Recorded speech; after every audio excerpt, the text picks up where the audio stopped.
നമ്മൾ പറഞ്ഞത് ഏഴാമത്തെ പാരഗ്രാഫ് അല്ലെങ്കിൽ ഏഴാമത്തെ പേജ് വരെ നമ്മൾ പറഞ്ഞത് പട്ടിക ജാതി വർഗ വിഭാഗത്തിന് സബ് ക്ലാസിഫിക്കേഷൻ ആവശ്യമാണ്. Chinnaiah versus state of Andhra Pradesh എന്ന് പറയുന്ന ജഡ്ജിമെൻറ്റ് അതിന് വിരുദ്ധമാണ്. അതുകൊണ്ട് ഭരണഘടനയുടെ 7 അംഗ bench Chinnaiah versus state of Andhra Pradesh പോലെയുള്ള 4 ജഡ്ജിമെൻറ്റുകൾ 7 അംഗ ബെഞ്ച് പരിഗണിക്കുകയും അത് റദ്ദ് ചെയ്യുകയും ചെയ്തുകൊണ്ട് പട്ടികജാതി വർഗ വിഭാഗങ്ങൾക്കിടയിൽ സബ് ക്ലാസിഫിക്കേഷൻ കൊണ്ടുവരികയും ക്രീമി ലെയർ കൊണ്ടുവരികയും ചെയ്യണം എന്ന് വരെയാണ് നമ്മൾ പറഞ്ഞത്. അതിൻ്റെ ബാക്കി കാര്യങ്ങളാണ് നമ്മൾ ഇന്ന് ചർച്ച ചെയ്യുന്നത്. Shri Venkataramani, learned senior counsel appearing for the state of Tamil Nadu, argued that Venkataramani എന്ന് പറയുന്ന ഒരു അഡ്വക്കറ്റ്, സീനിയർ അഡ്വക്കറ്റ് തമിഴ്നാട് ഗവൺമെൻറ്റിന് വേണ്ടി ഹാജരായിട്ടുണ്ട്. അദ്ദേഹത്തിൻ്റെ ഒന്നാമത്തെ argument, the decision EV Chinnaswamy has and will continue to have been an empirical demonstrable beneficial beneful effect to general interest of the public and inconsistent with the legal philosophy of the constitution and regarding equality and equal opportunity. Chinnaiah versus state of Andhra Pradesh എന്ന് പറയുന്ന case നിലവിലുള്ള philosophy of ഇക്വാളിറ്റിക്കും equal ഓപ്പർച്യൂണിറ്റിക്കും എതിരാണ് എന്ന് മാത്രമല്ല, അത് benefit, എല്ലാവർക്കും benefit ഉണ്ടാകുന്ന സാഹചര്യം ഇല്ലാതാക്കുകയും ചെയ്തിട്ടുണ്ട് എന്നാണ് അവിടെ കൃത്യമായി ഒരു ആർഗ്യുമെൻറ്റ് തമിഴ്നാട് ഗവൺമെൻറ് കൊണ്ടുവന്നിട്ടുണ്ട്.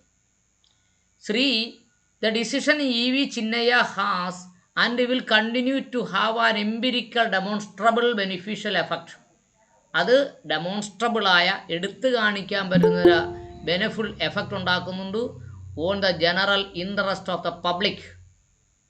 General interest of the public, പൊതുജനങ്ങളുടെ പൊതു താല്പര്യത്തിന് അതെതിരാണ് എന്ന് മാത്രമല്ല, and inconsistent with the legal philosophy, നിയമപരമായ തത്വശാസ്ത്രത്തിന് എതിരാണ്, ഇൻകൺസിസ്റ്റൻ്റ് ആണ്, എതിരാണ്, of the constitution regarding equality and equal opportunity, ഇക്വാളിറ്റിക്കും ഈക്വൽ ഓപ്പർച്യൂണിറ്റിക്കും അത് എതിര് നിൽക്കുന്നു എന്ന് വളരെ വ്യക്തമായിട്ട് തമിഴ്നാട് ഗവൺമെൻറ്റിൻ്റെ സർക്കാർ ആർഗ്യൂ ചെയ്തു കഴിഞ്ഞു. ഓക്കെ, അടുത്ത ഭാഗം, the decision in EV Chinnaiah which hold that the scheduled caste and scheduled tribe once classified are a homogeneous class. ഷെഡ്യൂൾഡ് കാസ്റ്റും ഷെഡ്യൂൾഡ് ട്രൈബിനെയും ഒരു തവണ ഹോമോജീനിയസ്, ഒരൊറ്റ ക്ലാസ് ആയിട്ടാണ് കണ്ടിട്ടുള്ളത്. Is removed from social and economic reality. അങ്ങനെ കാണുമ്പോൾ സാമൂഹികമായും സാമ്പത്തികവുമായ റിയാലിറ്റി, യാഥാർത്ഥ്യത്തിലേക്ക് നമ്മൾ കടക്കുന്നില്ല. Is removed from social and economic reality. If decisions continues to operate, EV Chinnaiah versus state of Andhra Pradesh എന്ന് പറഞ്ഞ കേസിൻ്റെ decision continues to be operate, ഇനി നടന്നുകൊണ്ടേയിരിക്കുകയാണെങ്കിൽ, അത് തന്നെ നടപ്പാക്കുകയാണെങ്കിൽ, a large section of the scheduled caste and scheduled tribe would be deprived the guarantees under article 14 and 16 of the constitution of India. EV Chinnaiah versus state of Andhra Pradesh എന്ന് പറയുന്ന കേസിലെ judgement തുടർന്ന് നടപ്പാക്കുകയാണ് എങ്കിൽ എന്തു ചെയ്യും? ആർട്ടിക്കിൾ 14 പ്രകാരം പറഞ്ഞിട്ടുള്ള ഇക്വാളിറ്റിയും സർക്കാർ സർവീസിലും വിദ്യാഭ്യാസ സ്ഥാപനങ്ങളിലും കൊടുത്തുള്ള ഈക്വൽ ഓപ്പർച്യൂണിറ്റി എന്ന് പറയുന്ന 16ാമത്തെ ആർട്ടിക്കിൾ 16ൻ്റെ ബെനിഫിറ്റും ഷെഡ്യൂൾഡ് കാസ്റ്റിലും ഷെഡ്യൂൾഡ് ട്രൈബിലെയും കുറച്ച് ജനങ്ങൾക്ക് ലഭിക്കില്ല. The decision in EV Chinnaiah deserve to be revised and by the larger bench. അതുകൊണ്ട് EV ചിന്നയ്യ എന്ന് പറയുന്ന കേസിൻ്റെ ജഡ്ജിമെൻറ്റ് റിവൈസ് ചെയ്യേണ്ടതുണ്ട്. ഏത് ബെഞ്ച്? 5 അംഗ ബെഞ്ചിനേക്കാളും വലിയ ബെഞ്ച്, അത് 7 അംഗ ബെഞ്ച്, ലാർജർ ബെഞ്ച്. നോക്കൂ, അടുത്ത വാദം, the article 14 to 16 the constitute to triumvirate the citizens' right and obligation and conceived as an equality and social justice characters. Article 14 16 സിറ്റിസണിന് പൗരന്മാർക്ക് അതിൻ്റെ റൈറ്റും ഒബ്ലിഗേഷൻ കടപ്പാടും ഇക്വാളിറ്റിയും സോഷ്യൽ ജസ്റ്റിസും പ്രദാനം ചെയ്യുന്നതാണ്. The state is under the corresponding obligation to deserve the measures the method fashion policies to promote protect these right. അങ്ങനെയുള്ള ഇക്വാളിറ്റിയും social ജസ്റ്റിസും പൗരന്മാർക്ക് കൊടുക്കുന്നതിന് വേണ്ടി സംസ്ഥാന ഗവൺമെൻറ് അധികാരമുണ്ട്. എങ്ങനെ അതിനെ എങ്ങനെയൊക്കെ മെഷർ ചെയ്യാം? അതിൻ്റെ മെത്തേഡ്, ഫാഷൻ, പോളിസിയിൽ മാറ്റാം, അതിൻ്റെ തരംതിരിക്കലിനെയും മാറ്റാം. അതിനുള്ള അധികാരമൊക്കെ സംസ്ഥാന ഗവൺമെൻറ് ഉണ്ട് എന്നാണ് ഇവിടുത്തെ വാദഗതി. There is an interplay between these rights. അതുകൊണ്ട് ഈ അവകാശങ്ങൾ ഒരു ഇൻ്റർപ്ലേ ഉണ്ട് എന്ന് പറഞ്ഞാൽ ഒരു സമുദായത്തിനകത്ത് തന്നെ, പട്ടികജാതി എന്ന് പറഞ്ഞ സമുദായത്തിനകത്ത് തന്നെ അത് പ്രവർത്തിക്കേണ്ടതുണ്ട് എന്ന് പറഞ്ഞാൽ അതിനെ തന്നെ ഡിസ്ക്രിമിനേറ്റ് ചെയ്തുകൊണ്ട് എന്നാണ് പറയുന്നത്, തരംതിരിക്കേണ്ടതുണ്ട്. Right as held in Indira Sawhney case. Indira Sawhney versus union of India എന്ന് പറയുന്ന കേസിൽ പറഞ്ഞതുപോലെ ഈ അവകാശങ്ങളെയും പട്ടികജാതിക്കാരെയും തരംതിരിക്കേണ്ടതുണ്ട് എന്നാണ് അവിടെ പറഞ്ഞത്. അടുത്ത ലൈൻ നോക്കൂ. The equality rights under Article 14 and equal opportunity rights under Article 15 and 16 have been mutually reinforceable facts. Equality right എന്ന് പറയുന്ന ആർട്ടിക്കിൾ 14ഉം ഈക്വൽ ഓപ്പർച്യൂണിറ്റി എന്ന് പറയുന്ന ആർട്ടിക്കിൾ 15ൻ്റെയും 16നെയും മ്യൂച്വലി റീഎൻഫോഴ്സബിൾ, അത് പരസ്പരം ഉപയോഗിക്കേണ്ടതാണ് എന്നാണ് പറയുന്നത്. ഇത് 14ഉം 15ഉം 16ഉം പരസ്പരം പൂരകങ്ങളാണ്. The state must undertake the emancipation of the deprived and weaker sections of the community. The state must undertake an emancipation of the deprived and weaker section of the community. ഒരു കമ്മ്യൂണിറ്റിക്ക് അകത്ത് തന്നെയുള്ള weaker സെക്ഷനെയും എന്ത് ചെയ്യേണ്ടതുണ്ട്? അവർ എമാൻസിപ്പേറ്റ് deprived ക്ലാസ്സിനെയും weaker സെക്ഷനെയും undertake ചെയ്യണം, തരംതിരിക്കേണ്ടതുണ്ട്, മനസ്സിലാക്കേണ്ടതുണ്ട്. The state must undertake എന്നാണ് പറഞ്ഞത്. State നിർബന്ധമായും അതിനെ മനസ്സിലാക്കിയതുകൊണ്ട് അണ്ടർടേക്ക് ചെയ്യേണ്ടതുണ്ട്. The obligation to eradicate inequalities in the status and health is complex obligation involving redistribution and reallocation of resources, opportunity and equitable access to all the public and social goods. അവിടെ എന്താ പറഞ്ഞത്? The obligation to eradicate inequalities in the status and wealth is complex obligation.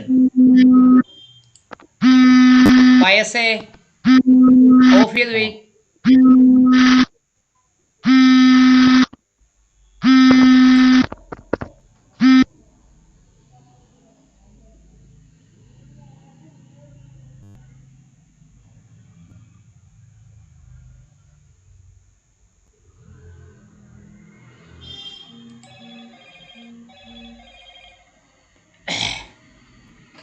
The obligation to eradicate inequalities in the status and wealth is complex obligation.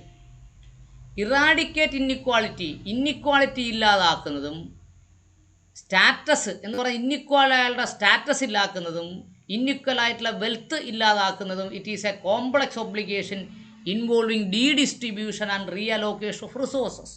അതുകൊണ്ട് redistribution നടത്തിയതുണ്ട്. പട്ടികജാതിക്കാർ എന്ന് പറയുന്ന കോട്ടയ്ക്ക് കിട്ടുന്ന റിസോഴ്സസ് ഡീഡിസ്ട്രിബ്യൂട്ട് ചെയ്യേണ്ടതുണ്ട് എന്നാ പറഞ്ഞത്. റിസോഴ്സസ് ആൻഡ് ഓപ്പർച്യൂണിറ്റി, അവസരങ്ങൾ ഡീഡിസ്ട്രിബ്യൂട്ട് ചെയ്യേണ്ടതുണ്ട്. Equitable access to public and social goods, പൊതുസ്ഥലങ്ങളിൽ അവർക്ക് കിട്ടുന്ന അവസരങ്ങൾ ഡീഡിസ്ട്രിബ്യൂട്ട് ചെയ്യേണ്ടതുണ്ട്. സോഷ്യൽ ഗുഡ്സ്, സമൂഹത്തിൽ നിന്ന് കിട്ടുന്ന വെൽത്തും അവർക്ക് എന്ത് ചെയ്യേണ്ടതുണ്ട്? റീഡിസ്ട്രിബ്യൂട്ട് ചെയ്യുന്നത് എന്ന് പറഞ്ഞാൽ ഇപ്പോൾ ഒരു വിഭാഗത്തിന് മാത്രം കിട്ടിക്കൊണ്ടിരിക്കുകയാണ് എന്ന് സ്ഥാപിക്കുകയാണ്. Education, health and public employment are all public goods and immense value. വിദ്യാഭ്യാസവും ആരോഗ്യ സംരക്ഷണവും പൊതു ഉദ്യോഗവും പബ്ലിക് എംപ്ലോയ്മെൻറ്റും ആർ പബ്ലിക് ഗുഡ്സ്. മുകളിൽ പബ്ലിക് ഗുഡ്സ് എന്ന് പറഞ്ഞതിനെ താൻ വിശദീകരിച്ചിരിക്കുകയാണ്. Public goods and immense value, അതിന് വളരെയേറെ വിലയുമുണ്ട്. അപ്പോൾ എഡ്യൂക്കേഷനും ഹെൽത്തിലും പബ്ലിക് എംപ്ലോയ്മെൻറ്റിനും പട്ടികജാതിക്കാരനകത്ത് തരംതിരിക്കൽ ഉണ്ടാക്കണമെന്നാണ് ഇത് പറഞ്ഞുകൊണ്ട് വരുന്നത്. Therefore, The state and states will always need to freedom to carry out informed experiments without being fettered by undue disappropriate claims. അതുകൊണ്ട് ദ സ്റ്റേറ്റ് സംസ്ഥാനങ്ങൾക്ക് will always need the freedom. സംസ്ഥാനങ്ങൾക്കും സംസ്ഥാന ഗവൺമെൻറ്റുകൾക്കും സ്വാതന്ത്ര്യം ഉണ്ടായിരിക്കണം to carry out informed experiments.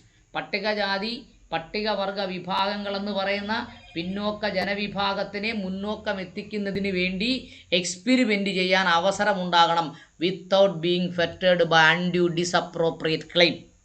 നിലനിൽക്കാത്ത ഡിസപ്രോപ്രിയേറ്റായ appropriate അല്ലാത്ത അവകാശവാദങ്ങൾ ഉന്നയിച്ചുകൊണ്ട് വരാൻ പാടില്ല എന്നാണ് അവിടെ പറഞ്ഞിട്ടുള്ളത്.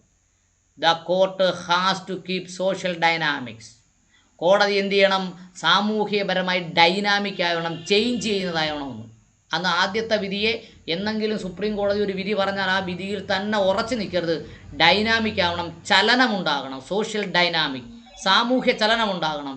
In the mind and careful not to claim the state or clamp its handle while interpreting constitution provision. അവിടെ വളരെ തന്ത്രപരമായ അഭിപ്രായം പറഞ്ഞിരിക്കുന്നത്.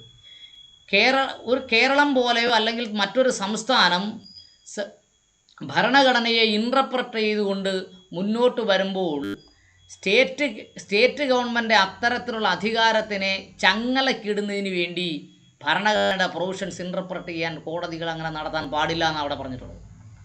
The rule of claim demand that the state is able to harmonize the balance and several competing claims of interest. The rule of law, നിയമത്തിൻ്റെ rule of law, നിയമപാലനം എന്ന് പറയുന്നത് demand that the state is able to harmonise the balance of several competing claims.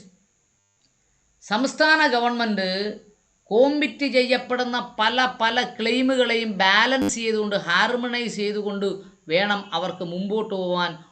കോമ്പിറ്റിംഗ് claims and interest, മത്സരബുദ്ധിയോടുള്ള പരസ്പരം മത്സരിക്കുന്ന പല വ്യവസ്ഥകളെയും ഒരുമിച്ച് കൊണ്ട് harmonise ചെയ്ത് ബാലൻസ് ചെയ്തുകൊണ്ടാണ് ഗവൺമെൻറ് മുന്നോട്ട് പോകേണ്ടത്.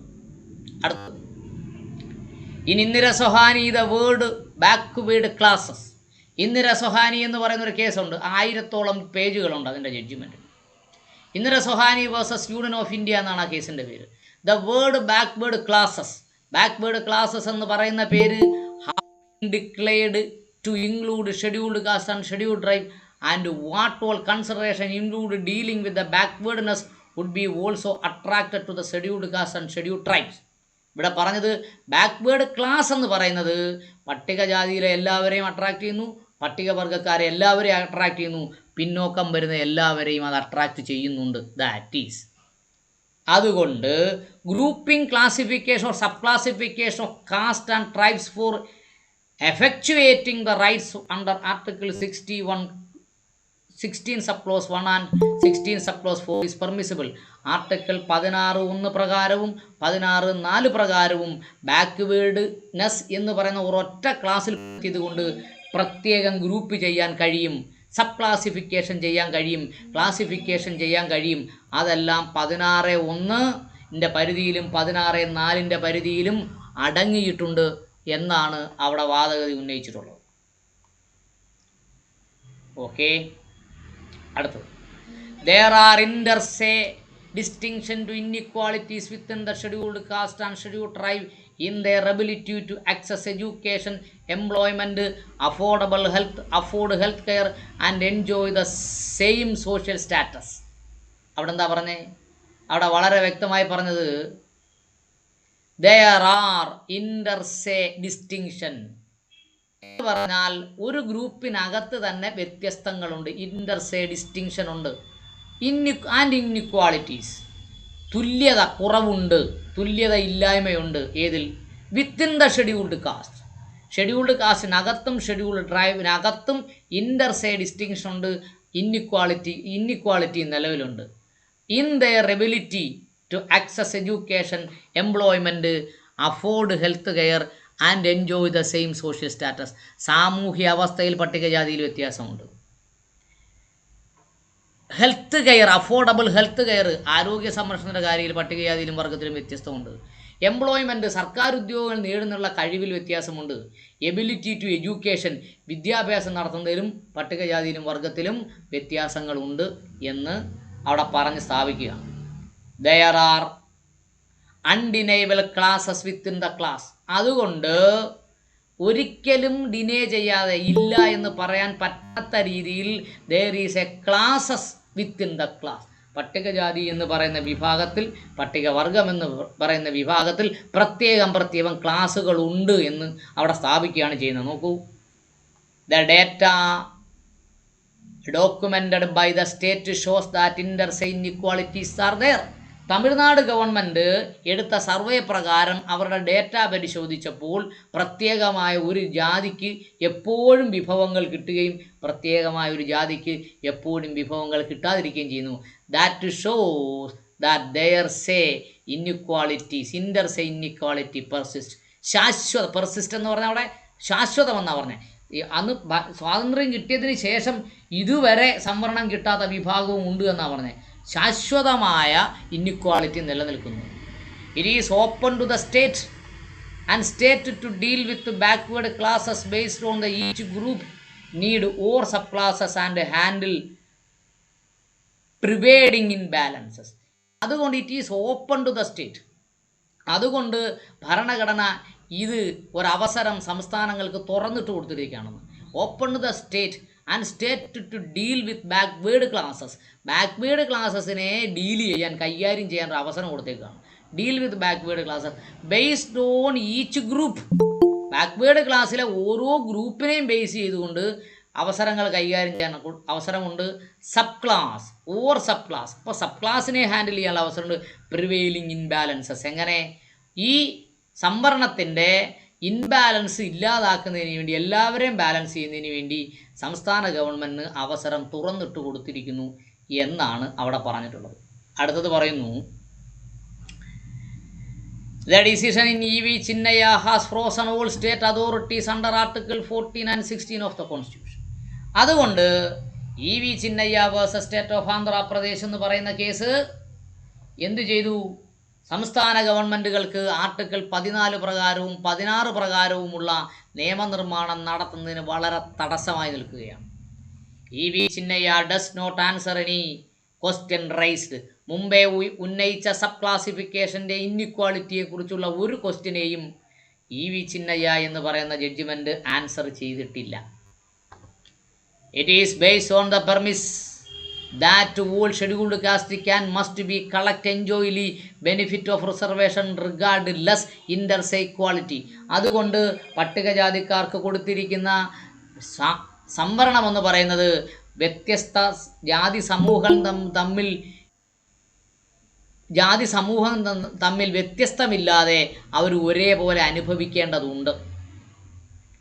The broad statement in E V Chinnaya has no demonstrable truth in the empirical term is not supported under the judgment itself. E V Chinnaya എന്ന് പറഞ്ഞ ജഡ്ജ്മെൻറ്റിൽ പോലും there is no demonstrable truth, യാഥാർത്ഥ്യത്തെ ഉയർത്തി കാണിക്കുന്നില്ല. In empirical terms, കണക്ക് വെച്ചുകൊണ്ട് പറഞ്ഞിട്ടില്ല. And is not supported under the judgment itself. ആ ജഡ്ജ്മെൻറ്റ് ഇങ്ങനെ കണക്കുകൾ വെച്ച് പറഞ്ഞുകൊണ്ടല്ല ആ ജഡ്ജ്മെൻറ്റ് എന്ത് ചെയ്യുന്നത് പൂർത്തിയായിട്ടുള്ളത് എന്നാണ് പറഞ്ഞത്. The decision in E V Chinnaiah cannot said to be absolute to standard or high based on the stare decisis as freezed out for constitution understanding permanently and place of judgement judicial pronouncement. ഇവിടെ പറയുന്നത് എന്താ? E V Chinnaswamy എന്ന് പറയുന്ന case cannot be said to be absolute, അത് പൂർണ്ണമാണ് എന്നൊന്നും E വി ചിന്നസ്വാമിയുടെ കേസ് പറഞ്ഞിട്ടില്ല. To standard so high based in the stare decisis and freeze our constitution understanding. ഭരണഘടനാപരമായ അറിവുകളെ പെർമനൻ്റായി സ്ഥിരമായി ഇ വി ചിന്നയ്യ എന്ന് പറയുന്ന കേസും ജുഡീഷ്യൽ പ്രൊനൗൺസ്മെൻറ്റ് ആയതുകൊണ്ട് തന്നെ അത് മരവിപ്പിച്ചിട്ടില്ല, പുനഃപരിശോധിക്കാം എന്നാണ് അവിടെ പറയുന്നത്. Shri R Venkataramani has attracted the court to attention of various decision concerning stare decisis in the matters of constitutional importance. ഭരണഘടനാപരമായ പ്രാധാന്യം വിളിച്ചോതുന്ന തരത്തിൽ ഇതേ രീതിയിൽ അനേകം ജഡ്ജ്മെൻറ്റുകൾ സുപ്രീം കോടതിയുടെ പരിഗണനയിലേക്ക് ശ്രദ്ധയിൽ കൊണ്ടുവന്നിട്ടുണ്ട് എന്നാണ്. അട്രാക്റ്റഡ് ദ കോർട്ട് അറ്റൻഷൻ, കോടതിയുടെ ശ്രദ്ധയെ അട്രാക്റ്റ് ചെയ്തു പല ജഡ്ജ്മെൻറ്റുകളും ഈ രീതിയിൽ പറഞ്ഞുകൊണ്ട്. അടുത്തത് Shri M.S. Ganesh, learned senior counsel appearing on behalf of the Haryana Dhanak Seva Samiti. ഹരിയാനയിലെ ഒരു പട്ടികജാതിക്കാരുടെ അല്ലെങ്കിൽ പട്ടികവർഗക്കാരുടെ ഒരു സംഘടനയാണ് ഹരിയാന ധാനക് സേവാ സമിതി. അവരുടെ വക്കീൽ പറഞ്ഞത്, while supporting the enforced submission, Tamil Nadu government പറഞ്ഞ അതേ സബ്മിഷനെ അംഗീകരിച്ചുകൊണ്ട് അഡീഷണലി ആർഗ്യൂഡ് ദാറ്റ്. അപ്പോൾ അവരെ അംഗീകരിച്ചു എങ്കിലും കുറച്ച് കൂടുതൽ കാര്യങ്ങൾ പറയുന്നു. The decision in E.V. Chinnaiah Swamy suffer from tunnel vision and lack of acuity. ഒരു ടണലിൽ നിന്ന് ഒരു വിഷയം നോക്കുന്നത് പോലെയാണ്, ഒരു കുഴലിലൂടെ നോക്കുന്ന പോലെയാണ് E.V. ചിന്നയ്യ സ്വാമിയുടെ കേസ് പറഞ്ഞിരിക്കുന്നത്. ലാക്ക് ഓഫ് ആക്വിറ്റി, യാഥാർത്ഥ്യത്തെ അത് കണ്ടിട്ടില്ല, ആക്യുറസിയെ കണ്ടിട്ടില്ല. And he has referred the Nagaraja and others versus union of India and others 2006 supreme court 2006 supreme കോടതിയുടെ വോളിയം 8 212 വന്ന Nagaraj and others versus union of India എന്ന് പറയുന്ന കേസും ഇതിനെ സപ്പോർട്ട് ചെയ്തു. കാരണം Nagaraj versus union of India എന്ന് പറയുന്ന കേസ് പറയുന്നതും സബ് ക്ലാസ് റിസർവേഷൻ ആവശ്യമാണെന്നാണ്. ആ വിധിയും പറയുന്നത്. The impact test must also be applied to article 341 read with tautologous definition of clauses of Article 366(24) of the Constitution. അവിടെ 2 ആർട്ടിക്കിൾ പറഞ്ഞിട്ടുണ്ട്. The impact test must be applied to article 341 എന്ന് പറയുന്ന ആർട്ടിക്കിളിൽ apply ചെയ്യേണ്ടത്. 341 എന്ന് പറഞ്ഞത് എന്താ? പട്ടികജാതി ലിസ്റ്റിലാണ്. നാഗരാജ് എന്ന് പറയുന്ന കേസിൽ പറഞ്ഞിരിക്കുന്നത് സബ് ക്ലോസിഫിക്കേഷൻ ആവശ്യമുണ്ട് എന്ന് പറയുന്നത് പട്ടികജാതി ലിസ്റ്റിലും അപ്ലൈ ചെയ്യേണ്ടതാണെന്ന് അവിടെ പറഞ്ഞത്. രണ്ടാമത് ആർട്ടിക്കിൾ 366(24). 366(24) പട്ടികജാതി എന്താണെന്ന് നിർവചിച്ചിട്ടുള്ളത് ഭരണഘടനയിൽ. ഭരണഘടന കയ്യിലുള്ളവർക്ക് ഇത് ഈ പ്രൊവിഷൻ 2 എടുത്ത് നോക്കാവുന്നതാണ്. അത് ഞാൻ വായിച്ച് കേൾപ്പിക്കാത്തത്, അത് സമയം കൂടുതൽ എടുക്കും. അതുകൊണ്ടാണ്. ഭരണഘടന എൻ്റെ കയ്യിലുണ്ട്, മലയാളത്തിലുള്ളതുകൊണ്ട് ഇംഗ്ലീഷിലുള്ളതുകൊണ്ട്. അപ്പോൾ ഇവിടെ 2 ആർട്ടിക്കിൾ ഇതാണ് പറഞ്ഞിട്ടുള്ളത്. പിന്നെ ഈ ആർട്ടിക്കിളിനെ കുറിച്ച് എക്സ്പ്ലെയിൻ ചെയ്യണമെങ്കിൽ ആരെങ്കിലും കുറിച്ച് വെച്ചോളൂ, ക്ലാസ് കഴിയുമ്പോൾ എക്സ്പ്ലെയിൻ ചെയ്യണമെങ്കിൽ എക്സ്പ്ലെയിൻ ചെയ്ത് തന്നെയായിരിക്കും. The specification article 341 of the caste race tribes is rendered equal legal fiction. അവിടെ എന്താ പറഞ്ഞത്? 341 പറഞ്ഞിരിക്കുന്ന കാസ്റ്റിനും റേസിനും ട്രൈബിനുമെല്ലാം തുല്യ പരിഗണനയാണ് നിയമം കൊടുത്തിട്ടുള്ളത്. ഒരാൾക്ക് പ്രത്യേകമായ പരിഗണന കൊടുത്തിട്ടില്ല. Rendered equal legal fiction, equal legal fiction, അതാണ് എൻ്റെ അർത്ഥം. The purpose of the legal fiction must be ascertained and then it is to be given full effect without letting the imagination of boggle. ഇവിടെ പറയുന്നത് the purpose of legal fiction must be ascertained. Legal fiction എന്ന് പറയുന്നത് കൃത്യമാണെങ്കിൽ, ascertain ചെയ്യാൻ കഴിയുന്നതാണെങ്കിൽ, അളക്കാൻ കഴിയുന്നതാണെങ്കിൽ, and then it is to be given full effect without letting the imagination of blog. സാങ്കല്പികമായ ഒരു ബ്ലോഗ് നിർമ്മിച്ചുകൊണ്ട് യാഥാർത്ഥ്യത്തെ ഇല്ലാതാക്കാൻ പാടില്ല എന്നാണ് അവിടെ പറഞ്ഞത്. It cannot be stretched beyond the purpose of which the legislation has created it. പാർലമെൻറ്റിലെ ഭരണഘടനാ നിർമ്മാണ സഭയായ ലെജിസ്ലേച്ചർ എന്തുദ്ദേശത്തോടെയാണോ സംവരണം കൊണ്ടുവന്നത് അതിൻ്റെ പുറത്തേക്ക് ഇതിനെ വലിച്ചു നീട്ടിക്കൊണ്ടു പോകാൻ പാടില്ല. It cannot be stretched beyond the purpose for which the legislative has created it.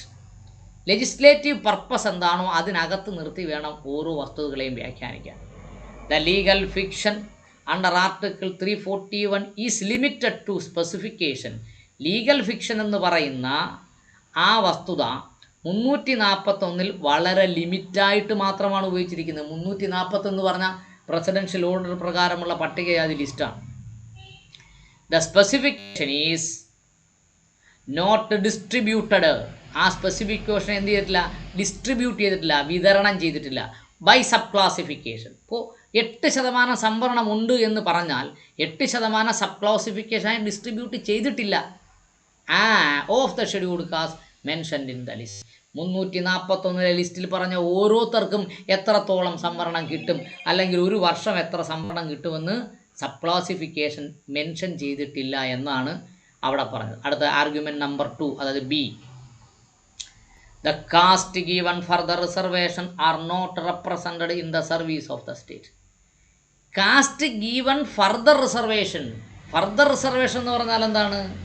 ഒരു ജാതിക്ക് റിസർവേഷൻ കിട്ടുന്നു, അടുത്ത വർഷവും അതേ ജാതിക്ക് തന്നെ റിസർവേഷൻ കിട്ടുന്നു, അടുത്ത വർഷവും അതേ ജാതിക്ക് തന്നെ റിസർവേഷൻ കിട്ടുന്നു. അങ്ങനെ SC എന്ന് പറയുന്ന വിഭാഗത്തിൽ നിന്ന് റിസർവേഷൻ കിട്ടുന്ന ജാതിയെ പ്രത്യേകം തരംതിരിച്ചിട്ടില്ല.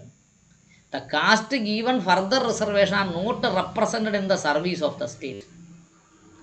The decision in EV Chinnaiah cannot be said to be laying down good law in the view of the disease of IR Coelho vs. State of Tamil Nadu.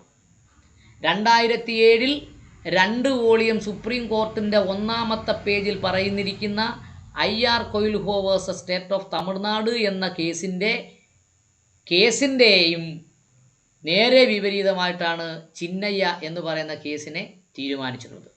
The approach and reasoning of EV Chinnaya were that for the scheduled caste, Article 341 was bedrock of the right guaranteed under Article 15 subclause 4 and 16 subclause 4 and was dominant tenement, and which is Article 16, 14 and 16 by subordinate. ഇവിടെ പറഞ്ഞത് the approach and reasoning of EV Chinnasamy case.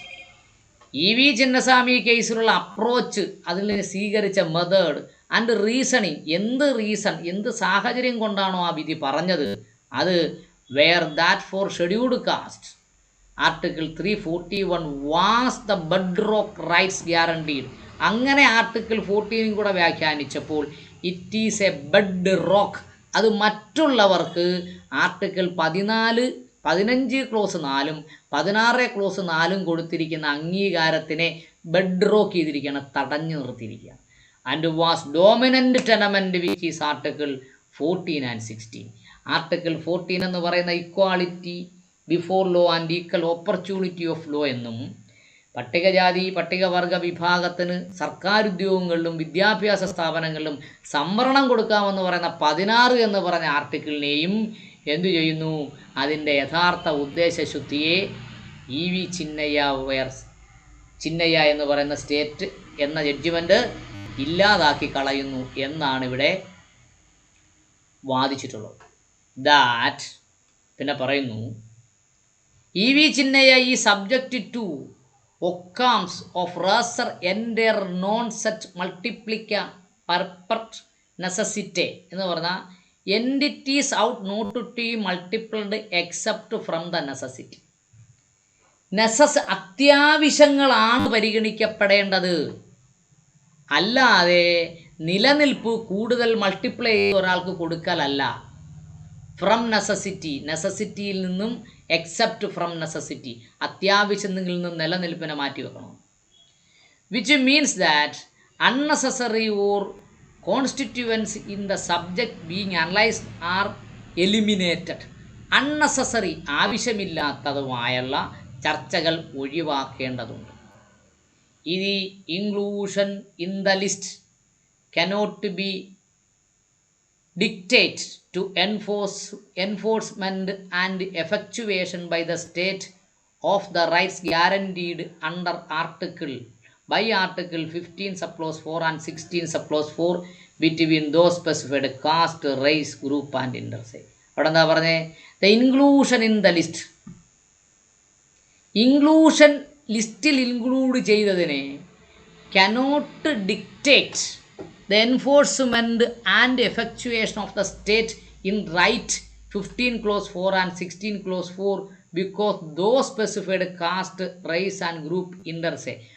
ആ include ചെയ്ത ലിസ്റ്റിലുള്ളവർക്ക് കുറച്ച് പേർക്ക് അതിനെ മറ്റുള്ളവർക്ക് കൊടുക്കുന്നതിനെ എന്ത് ചെയ്യാൻ പാടില്ല, തടയാനുള്ള അവകാശമില്ലെന്ന്.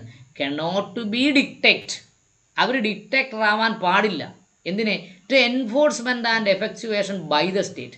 സ്റ്റേറ്റ് ഗവൺമെൻറ് ഒരു നിയമം എൻഫോഴ്സ് ചെയ്യുകയോ എഫക്ച്വേറ്റുകയോ ചെയ്യുമ്പോൾ ആ ലിസ്റ്റിനകത്തെ കുറച്ച് പേര് ഡിക്റ്റേറ്ററായി മാറരുത്. എങ്ങനെ മാറരുത്? 15(4) പ്രകാരവും 16(4) പ്രകാരവും ഉള്ള അവകാശങ്ങൾ ഒരു പ്രത്യേക കാസ്റ്റിനോ പ്രത്യേക റേസിനോ പ്രത്യേക ഗ്രൂപ്പിനോ കൊടുക്കുമ്പോൾ ഈ ലിസ്റ്റിലുള്ളവർ ഡിക്റ്റേറ്ററായി മാറരുത്, കുറച്ച് പേര് ഡിക്റ്റേറ്ററായി മാറരുത്. The assignment of important role to ethical principle in behavioral relation of society ranges from Aristotle, Aquinas, Occam and Arthashastra referred to in the idea of justice by Amartya Sen. ഈ ആശയങ്ങളെല്ലാം പറയുന്നതിന് വേണ്ടി 3-4 വ്യക്തികളെയും ഒരു പുസ്തകത്തെയും ഇവിടെ അഡ്വക്കറ്റ് പറഞ്ഞിട്ടുണ്ട്. അരിസ്റ്റോട്ടിനെ കുറിച്ച് പറഞ്ഞു. അരിസ്റ്റോട്ടിൻ്റെ principle ഇപ്പോൾ പറഞ്ഞ പ്രിൻസിപ്പിളിനെതിരാണ് എന്ന് പറഞ്ഞാൽ സബ് ക്ലാസിഫിക്കേഷൻ നടത്താം എന്നാണ് അരിസ്റ്റോട്ടിൽ പറയുന്നത്. അക്വൻസ് പറയുന്നതും സബ് ക്ലാസിഫിക്കേഷൻ നടക്കാമെന്നാണ്. ഒക്കാമ് പറയുന്നത് സബ് ക്ലാസിഫിക്കേഷൻ നടത്താമെന്നാണ്. കൗഡിലിൻ്റെ അർത്ഥശാസ്ത്രം പറയുന്നത് സബ് ക്ലാസിഫിക്കേഷൻ നടത്താമെന്നാണ്. ഐഡിയ ഓഫ് ജസ്റ്റിസ് എന്ന് പറഞ്ഞാൽ അമർത്യ സെൻ പറയുന്നതും സബ് ക്ലാസിഫിക്കേഷൻ നടത്താമെന്നാണ്. ഓക്കെ, അടുത്തത് that the article 15 subclause 4 and 16 subclause 4 by themselves are substantive. ഈ ആർട്ടിക്കിൾ 15 subclause 4ഉം ആർട്ടിക്കിൾ 16 subclause 4ഉം സബ്സ്റ്റാൻറ്റീവ് ലോകളാണ്, ഒറ്റയ്ക്ക് നിൽക്കുന്നതാണ്. And it is enabling provision, അത് എനേബിളിംഗ് പ്രൊവിഷൻസ് ആണ്. എനേബിളിംഗ് പ്രൊവിഷൻസ് എന്ന് പറഞ്ഞാൽ വേണമെങ്കിൽ നടപ്പാക്കിയാൽ മതി, അല്ലെങ്കിൽ നടപ്പാക്കണ്ട എന്നെയാണ് എനേബിളിംഗ് പ്രൊവിഷൻസ് എന്ന് പറയുന്നത്. The power conferred is not limited anyway by the main provision. അപ്പോൾ 15 ക്ലോസ് 4ഉം 16 ക്ലോസ് 4 എനേബിളിംഗ് പ്രൊവിഷനാണ്. മാത്രമല്ല അതിൽ ഡോമിനേറ്റ് ചെയ്യുന്നത് വലിയ പ്രൊവിഷൻ എന്ന് പറഞ്ഞാൽ 15 16 ക്ലോസ് 4 എനേബിളിംഗ് പ്രൊവിഷനാണ്, അതിന് ഡോമിനേറ്റ് ചെയ്യുന്നത് 16 എന്നാണ് ഇവിടെ പറഞ്ഞിട്ടുള്ളത്. The power conferred is not limited in any way by main provision. ആ മെയിൻ പ്രൊവിഷൻ എന്ന് പറഞ്ഞാൽ അവിടെ 15ഉം 16ഉമാണ്. അതിന് കിട്ടുന്ന അധികാരത്തിനെ തടഞ്ഞു നിർത്താൻ കഴിയില്ല. ബട്ട് ഫാൾസ് ഔട്ട്സൈഡ് ഇറ്റ്, അതിന് പുറത്താണ് ആര് നിൽക്കുന്നത്? 15 ക്ലോസ് 4ഉം 16 ക്ലോസ് 4ഉം നിലനിൽക്കുന്നത്. It has not carved out an exception but has preserved the power of undermined by the other provisions of the article. മറ്റ് 15-ൽ 1, 2, 3, 4 ക്ലോസുകളുണ്ട്, 16-ലും അതുപോലെ ഒത്തിരി ക്ലോസുകളുണ്ട്. ആ ക്ലോസുകളെ എല്ലാം നിയന്ത്രിക്കുന്നത് 15ഉം 16ഉം എന്ന് പറയുന്ന ക്ലോസുകളാണ്. മറ്റു പ്രൊവിഷനുകളെയും കൂടി ഇത് എന്ത് ചെയ്യുന്നത്? മേജറായി ലീഡ് ചെയ്യുന്നത് 15ഉം 16ഉമാണ്. അതിൻ്റെ അധികാരമാണ് സംസ്ഥാന ഗവൺമെൻറ് ഉപയോഗിച്ചത് എന്നാണ് ഇവിടെ പറയുന്നത്. The hands of the state cannot be restrained under Article 46 done by E.V. Chinnaswamy. Article 46 ഉദ്ധരിച്ചുകൊണ്ട്, ആർട്ടിക്കിൾ 46 ഉദ്ധരിച്ചുകൊണ്ട് പറഞ്ഞിരിക്കുന്ന വിധി നിലനിൽക്കുക. ഹാൻഡ് ഓഫ് ദ സ്റ്റേറ്റ്, സ്റ്റേറ്റിൻ്റെ അധികാരങ്ങൾ, കൈകൾ, സ്റ്റേറ്റിൻ്റെ അധികാരങ്ങൾ. ഇവിടെ ഹാൻഡ് എന്ന് പറഞ്ഞാൽ അധികാരം എന്ന് ഉദ്ദേശിച്ചാൽ മതി.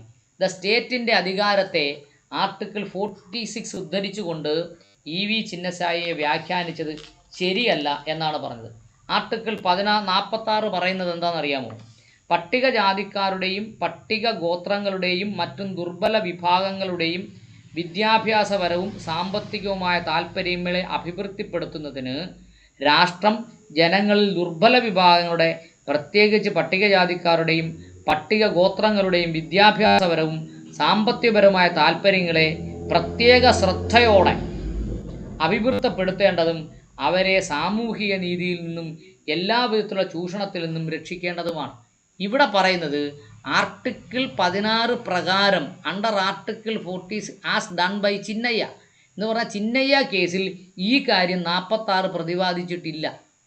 മാത്രമല്ല ആർട്ടിക്കിൾ 46 പ്രകാരം സ്റ്റേറ്റ് ഗവൺമെൻറ് ഒരു ഇടപെടിയിൽ, ഹാൻസ് എന്ന് പറഞ്ഞാൽ ഇടപെടിയിൽ അല്ലെങ്കിൽ അധികാരത്തിനെ EV ചിന്നയ്യയുടെ ജഡ്ജിമെൻറ്റ് കൊണ്ട് ഒഴിവാക്കാനും കഴിയില്ല. In EV Chinnaiah has lost sight in the nature of part 16 of the role of provisions of the part. അപ്പോൾ ഈ പാർട്ടിൻ്റെ spirit, article 16 part 16 spirit EV ചിന്നയ്യയുടെ കേസ് പരിഗണിച്ചിട്ടില്ല. 22 പാർട്ടുണ്ട് നമ്മുടെ കോൺസ്റ്റിറ്റ്യൂഷൻ. അതിൻ്റെ 16ാമത്തെ പാർട്ടിലാണ് ഇത് പറഞ്ഞിട്ടുള്ളത്. അതൊന്നും പരിഗണിച്ചിട്ടില്ല എന്നാണ് ഇവിടുത്തെ വാദഗതി കൊണ്ടുവന്നത്. ഈ EV Chinnaiah is a good law.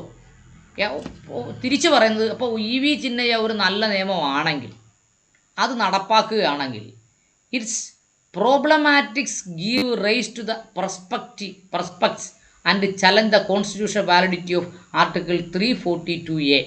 Article 324A എന്ന് പറയുന്ന ഭരണഘടനയുടെ ഭേദഗതിയെ, 324A എന്ന് പറയുന്ന ഭേദഗതിയെ ചിന്നയ്യയുടെ കേസ് ഇല്ലാതാക്കും എന്നാണ് ഇവിടെ വളരെ വ്യക്തമായി പറഞ്ഞിട്ടുള്ളത്.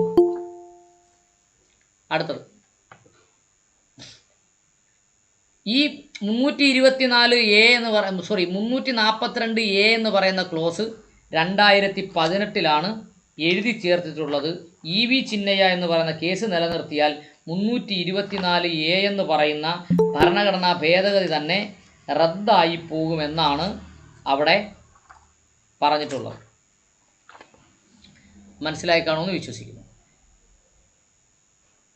നെസസിറ്റസ് states revising the interpretation of article 341 and 342 of the constitution. അതുകൊണ്ട് EV ചിന്നയ്യെ 340 അടിസ്ഥാനത്തിലോ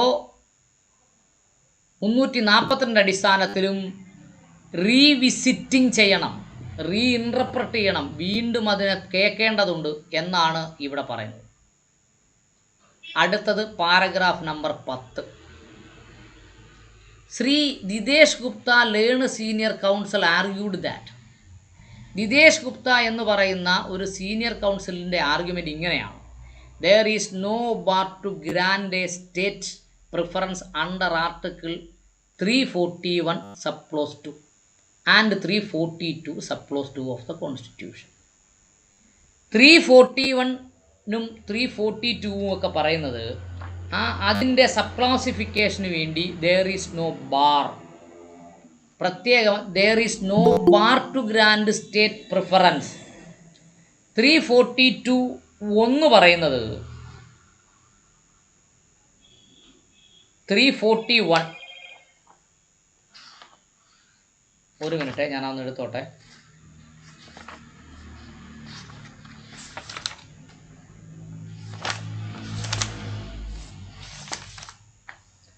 341 ഒന്ന് പറയുന്നത് ഇതാണ്: രാഷ്ട്രപതിക്ക് ഏതെങ്കിലും സംസ്ഥാനത്തെയോ യൂണിയൻ പ്രദേശത്തിൻ്റെയോ സംബന്ധിച്ച് അത് ഒരു സംസ്ഥാനമാണെങ്കിൽ അതിലെ ഗവർണറോട് ആലോചിച്ചതിന് ശേഷം പൊതുവിജ്ഞാപനം വഴി ആ സംസ്ഥാനത്തെയോ യൂണിയൻ പ്രദേശത്തെയോ അതാത് സംഗതി പോലെ സംബന്ധിച്ചിടത്തോളം ഒരു ഭരണഘടനയുടെ ആവശ്യങ്ങൾക്ക് പട്ടികജാതിക്കാരായി കരുതേണ്ട ജാതികളെയും വർഗങ്ങളെയും ഗോത്രങ്ങളെയും അല്ലെങ്കിൽ ജാതികളെയും വർഗങ്ങളെയും ഗോത്രങ്ങളെയും ഭാഗങ്ങളെയും അല്ലെങ്കിൽ അവയിലെ അവാന്തര വിഭാഗങ്ങളെയും നിർദ്ദേശിക്കാവുന്നതാണ്.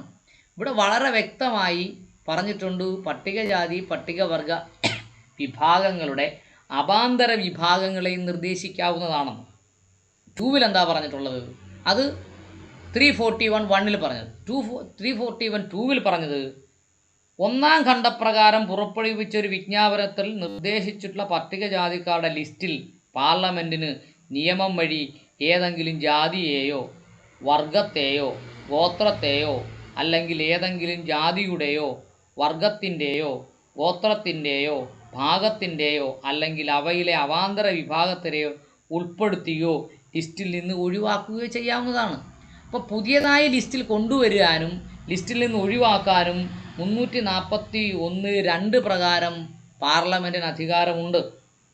എന്നാൽ മുൻപറഞ്ഞ രീതിയിൽ ഒഴികെ മേൽപ്പറഞ്ഞ ഖണ്ഡപ്രകാരം പുറപ്പെടുവിച്ച വിജ്ഞാപനത്തിനെ അതിനുശേഷമുള്ള ഏതെങ്കിലും വിജ്ഞാപനം വഴി എന്ത് ചെയ്യാൻ പാടില്ല, വ്യത്യാസപ്പെടുത്താൻ പാടില്ല. മുകളിൽ കുറച്ച് പേരെ ഉൾപ്പെടുത്തിയാൽ അതിൽ നിന്ന് മാറ്റരുത് എന്നും താഴെ പറയുന്നുണ്ട്. അപ്പോൾ 341(2) there is no bar to grant state preference under Article 341 sub clause 2. 341(2) പ്രകാരം സ്റ്റേറ്റ് പ്രത്യേകം പ്രിഫറൻസ് കൊടുക്കുന്നതിനെ ഭരണഘടന അംഗീകരിക്കുന്നു എന്നാണ് പറഞ്ഞത്. രണ്ടാമത് പറഞ്ഞത് 342(2). 342 പറയുന്നത് എന്താണെന്നറിയാമോ? പട്ടിക ഗോത്രങ്ങൾ രാഷ്ട്രപതിക്ക് ഏതെങ്കിലും സംസ്ഥാനത്തെയോ, നമ്മൾ മുമ്പേ പറഞ്ഞല്ലോ, യൂണിയൻ പ്രദേശത്തെയോ ഏതെങ്കിലും സംസ്ഥാനത്തിൻ്റെ അതിലാണെങ്കിൽ അതിൻ്റെ ഗവർണറോട് ആലോചിച്ചുകൊണ്ട് ഒരു പൊതുവിജ്ഞാപനം വഴി സംസ്ഥാനത്തെയോ യൂണിയൻ പ്രദേശത്തെയോ അതാതി സംഗതി പോലെ സംബന്ധിച്ചിടത്തോളം ഈ ഭരണഘടനയുടെ ആവശ്യങ്ങൾക്ക് പട്ടിക ഗോത്രങ്ങൾക്കായി കരുതേണ്ട ഗോത്രങ്ങൾ ഏതാണെന്നും ഗോത്രവർഗ്ഗങ്ങൾ ഏതാണെന്നും അല്ലെങ്കിൽ ഗോത്രവർഗ്ഗങ്ങളുടെയും സമാന്തര വിഭാഗങ്ങൾ എന്താണെന്നും നിർദ്ദേശിക്കാവുന്നതാണ്. അപ്പോൾ ഗോത്രത്തിനകത്ത് തന്നെ ഏറ്റവും കൂടുതൽ പരിരക്ഷ കൊടുക്കേണ്ട ഗോത്രം ഏതാണെന്ന് 342(1) പ്രകാരം നിർദ്ദേശിക്കാം. ഇനി 342(2) നോക്കൂ. 1-ാം ഖണ്ഡപ്രകാരം പുറപ്പെടുവിച്ച ഒരു വിജ്ഞാപനത്തിൽ നിർദ്ദേശിച്ചുള്ള പട്ടിക ഗോത്രങ്ങളുടെ ലിസ്റ്റിൽ പാർലമെൻറ്റിന് നിയമം വഴി ഏതെങ്കിലും ഗോത്രവർഗത്തെയോ ഗോത്രവർഗ സമുദായത്തെയോ അല്ലെങ്കിൽ ഏതെങ്കിലും ഗോത്രത്തിൻ്റെയോ ഗോത്രവർഗ സമുദായത്തിൻ്റെയോ ഭാഗത്തെയോ അവയിൽ അവാന്തര വിവാഹങ്ങളെ ലിസ്റ്റിൽ നിന്ന് ഒഴിവാക്കുകയോ ചെയ്യാവുന്നതുമാണ്. നിലവിൽ ഉള്ള ലിസ്റ്റിൽ നിന്ന് പോലും എന്ത് ഉപയോഗിക്കാം? പാർലമെൻറ്റ് നിയമം വഴി ഒഴിവാക്കാവുന്നതാണ്. എന്നാൽ മുൻപറഞ്ഞ രീതി ഒഴികെ ഒഴിവാക്കാവുന്നതാണ് എന്ന് പറഞ്ഞാലും ശരി തന്നെ അവരുടെ സാമൂഹികവും സാമ്പത്തികവും വിദ്യാഭ്യാസപരമായുള്ള എല്ലാ ഘടകങ്ങളും ചേർത്തുകൊണ്ടാണ് ഒഴിവാക്കുന്നത്. അതാണ് ഇവിടെ പറഞ്ഞത്. there is no bar to grant states preference under Article 341 sub clause 2 and 342 sub clause 2 of the Constitution. സ്റ്റേറ്റിന് അധികാരമുണ്ട് ഉൾപ്പെടുത്താനും ഒഴിവാക്കാനും. The Constitution does not forbid mere preference. ഭരണഘടന കണ്ണുമടച്ചൊരു preference കൊടുത്തിട്ടില്ലെന്ന്. The state government cannot exercise power concerning the inclusion and exclusion. State government cannot exercise, ആ power ഉപയോഗിക്കരുത്. Include ചെയ്യുക exercise ചെയ്യുന്നതിനെ ഉപയോഗിക്കരുത് എന്നല്ല, ഇവിടെ ഉപയോഗിച്ചിട്ടില്ലെന്നാണ് അവർ പറയുന്നത്. The court in the Indira Sohani upheld a classification of backward and more backward classes under Article 16 sub clause 4. 16 sub clause 4 പ്രകാരം ഇന്ദിര സൊഹാനി എന്ന് പറയുന്ന കേസിൽ ബാക്ക്വേഡ് ഉണ്ട് എന്ന് മാത്രമല്ല അവർ പറഞ്ഞത്, ബാക്ക്വേഡ് ഉണ്ട് എന്ന് മാത്രമല്ല മോർ ബാക്ക്വേഡും ഉണ്ട് എന്ന് ഇന്ദിര സൊഹാനി കേസിൽ കണ്ടെത്തിയിട്ടുണ്ട്. അത് 16 ക്ലോസ് 4 വേണമെങ്കിൽ ഒന്ന് വായിച്ച് കേൾപ്പിക്കാം. 16 ക്ലോസ് 4 പറഞ്ഞേക്കുന്നത് എന്താണെന്ന് അറിയാമോ? ഈ അനുച്ഛേദത്തിലെ യാതൊന്നും രാഷ്ട്രത്തിൻ്റെ അഭിപ്രായത്തിൽ രാഷ്ട്രത്തിൻ്റെ കീഴിലുള്ള സർവീസുകളിലെ മതിയായിടത്തോളം പ്രാധാന്യം ലഭിച്ചിട്ടുള്ള ഏതെങ്കിലും പിന്നോക്ക വിഭാഗത്തിൽപ്പെട്ട പൗരന്മാർക്ക് നിയമനങ്ങളിലോ തസ്തികകളിലോ സംവരണം ചെയ്യുന്നതിന് ഏതെങ്കിലും വ്യവസ്ഥ ഉണ്ടാക്കുന്നതിൽ നിന്ന് രാഷ്ട്രത്തെ തടയുന്നില്ല. ഇതാണ് അവർ വ്യക്തമായി പറയുന്നത്. അവർ പറഞ്ഞത് എന്താണ്? പട്ടികജാതിക്കാർക്ക് മൊത്തമായി സംവരണം ഏർപ്പെടുത്താൻ ഒരു വ്യവസ്ഥ കൊണ്ടുവന്നാലും പട്ടികജാതിക്കാരിലെ ചില ആളുകൾക്ക് ഒരു വ്യവസ്ഥ കൊണ്ടുവന്നാലും അത് ശരിയാണ് 16 ക്ലോസ് 4 പ്രകാരം എന്നുള്ള വ്യാഖ്യാനമാണ് ഇവിടെ തന്നിട്ടുള്ളത്. അടുത്ത നോക്കൂ. അടുത്തത് പറയും in M Nagaraj and Jarnail Singh. Nagaraj കേസിലും ജർമാലി സിംഗിലും പറഞ്ഞത് the exclusion of the scheduled caste creamy layer under article 16 is permitted.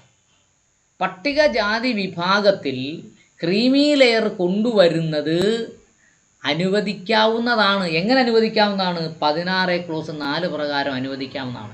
16 clause 4 നമ്മളിപ്പോൾ വായിച്ച് കേൾപ്പിച്ചത്. അതെന്താ? ഒന്നുകൂടെ വായിച്ച് കേൾപ്പിക്കാം. ഈ അനുച്ഛേദത്തിലെ യാതൊന്നും രാഷ്ട്രത്തിൻ്റെ അഭിപ്രായത്തിൽ രാഷ്ട്രത്തിൻ്റെ കീഴിലുള്ള സർവീസുകളിൽ മതിയായിടത്തോളം പ്രാധാന്യം ലഭിച്ചിട്ടില്ലാത്ത ഏതെങ്കിലും പിന്നോക്ക വിഭാഗത്തിലുള്ള പൗരന്മാർക്ക് നിയമനങ്ങളിലോ തസ്തികകളോ സംവരണം ചെയ്യുന്നതിന് ഏതെങ്കിലും വ്യവസ്ഥ ഉണ്ടാക്കുന്നതിൽ നിന്ന് രാഷ്ട്രത്തെ തടയുന്നില്ല എന്ന് പറഞ്ഞാൽ രാഷ്ട്രത്തിന് അത് ചെയ്യാമോ? The creamy layer includes economic, social, educational and other factors. Creamy layer പരിഗണിക്കുമ്പോൾ എക്കണോമിക്സ്, സാമ്പത്തികം, സാമൂഹികം, വിദ്യാഭ്യാസം മുതലായുള്ള ഘടകങ്ങൾ പരിഗണിക്കണം എന്നാണ് ഇവിടെ പറഞ്ഞിരിക്കുന്നത്. Therefore, അതുകൊണ്ട് the preference given to Valmikis and Mazhabi Sikhs, that is the most backward among scheduled castes in the substance and application of principle creamy layer is valid. ആ 16(4) പ്രകാരം ഉള്ള ഭരണഘടനാപരമായ അധികാരം ഉൾപ്പെടുത്തിക്കൊണ്ട് വാത്മീകിയും മഷബാവി സിക്കിനും ഇപ്പോൾ നടത്തിയിട്ടുള്ള, അതായത് മോസ്റ്റ് ബാക്ക്വേർഡ് ഷെഡ്യൂൾഡ് കാസ്റ്റിലായതുകൊണ്ട് ഇപ്പോൾ നടത്തിയിട്ടുള്ള ആ നിയമനിർമ്മാണം is A substance can be application of principle of creamy layer. അതിൽ ക്രീമി ലെയറാണ് അപ്ലൈ ചെയ്തിട്ടുള്ളത്, അതുകൊണ്ട് അത് നിലനിൽക്കും എന്നാണ് ഇവിടെ വാദിച്ചിട്ടുള്ളത്. നോക്കൂ അടുത്തത് C. A reading of article 16 sub clause 4 നമ്മളിപ്പോൾ വായിച്ച് കേൾപ്പിച്ചു. 16(4)(a) 16(4)(a) എന്താണ് പറയുന്നത്, അത് വായിച്ച് കേൾപ്പിക്കാം. നോക്കൂ 16(4)(a) പറയുന്നത്, ഈ അനുച്ഛേദത്തിലെ യാതൊന്നും രാഷ്ട്രത്തിൻ്റെ അഭിപ്രായത്തിൽ രാഷ്ട്രത്തിൻ്റെ കീഴിലുള്ള സർവീസുകളിൽ ഏതെങ്കിലും തരത്തിലോ തരങ്ങളിലോ ഉള്ള തസ്തികകളിൽ മതിയായതിടത്തോളം പ്രാധാന്യം ലഭിച്ചിട്ടില്ലാത്ത പട്ടികജാതിക്കാർക്കോ പട്ടികജാതി ഗോത്രക്കാർക്കോ ഉദ്യോഗ കയറ്റത്തിലെ സംഗതിയിൽ അനന്തരഫലമായിട്ടുള്ള സീനിയോറിറ്റി സഹിതം സംവരണത്തിനു വേണ്ടി ഏതെങ്കിലും വ്യവസ്ഥ ഉണ്ടാക്കുന്നതിൽ നിന്ന് രാഷ്ട്രത്തെ തടയുന്നില്ല. അവിടെ പറഞ്ഞത് പട്ടികജാതി വിഭാഗത്തിന് മതിയായ പ്രാതിനിധ്യം കിട്ടിയില്ലെങ്കിൽ അവർക്ക് പ്രൊമോഷനിൽ പോലും സംവരണം കൊടുക്കുന്നതിനെ, അതിന് പ്രത്യേക തസ്തികകൾ സൃഷ്ടിച്ചുകൊണ്ട് സംവരണം കൊടുക്കുന്നതിനെ രാഷ്ട്രം തടയുന്നില്ല എന്നാണ് 16(4)(a) പറഞ്ഞത്. പിന്നീട് 335 നമ്മൾ ഇന്നലെ പറഞ്ഞതാണ്. 335 വേണമെങ്കിൽ അതൊന്നും കൂടെ പറഞ്ഞേക്കാം.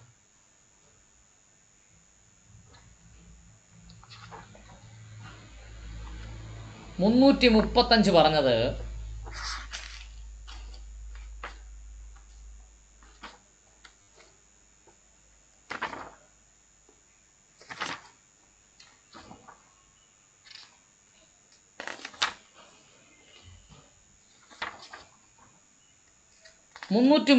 പറയുന്നത് സർവീസുകളിലും തസ്തികകളിലും പട്ടികജാതിക്കാർക്കും പട്ടിക ഗോത്ര വിഭാഗങ്ങൾക്കുള്ള അവകാശങ്ങൾ എന്താണ്.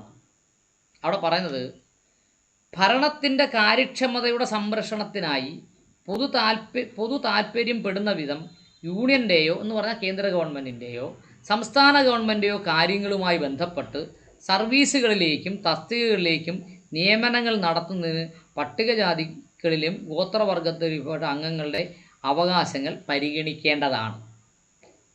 എന്നിട്ട് തൊട്ടു താഴെ പറയുന്നത് അതേ പാരഗ്രാഫിൽ തന്നെ, എന്നാൽ ഈ അനുച്ഛേദത്തിലെ യാതൊന്നും യൂണിയൻ്റെയോ സംസ്ഥാനത്തിൻ്റെയോ കാര്യങ്ങളുമായി ബന്ധപ്പെട്ട സേവനങ്ങളുടെ ഏതെങ്കിലും തരത്തിലുള്ള തരംതിരിക്കലോ അല്ലെങ്കിൽ തസ്തികയ്ക്കോ ഉള്ള ഉദ്യോഗ കയറ്റത്തിൽ സംഗതിയിലുള്ള സംവരണത്തിന് പട്ടികജാതികളിലും പട്ടികവർഗത്തിലെയും അംഗങ്ങൾക്ക് വേണ്ടി ഏതെങ്കിലും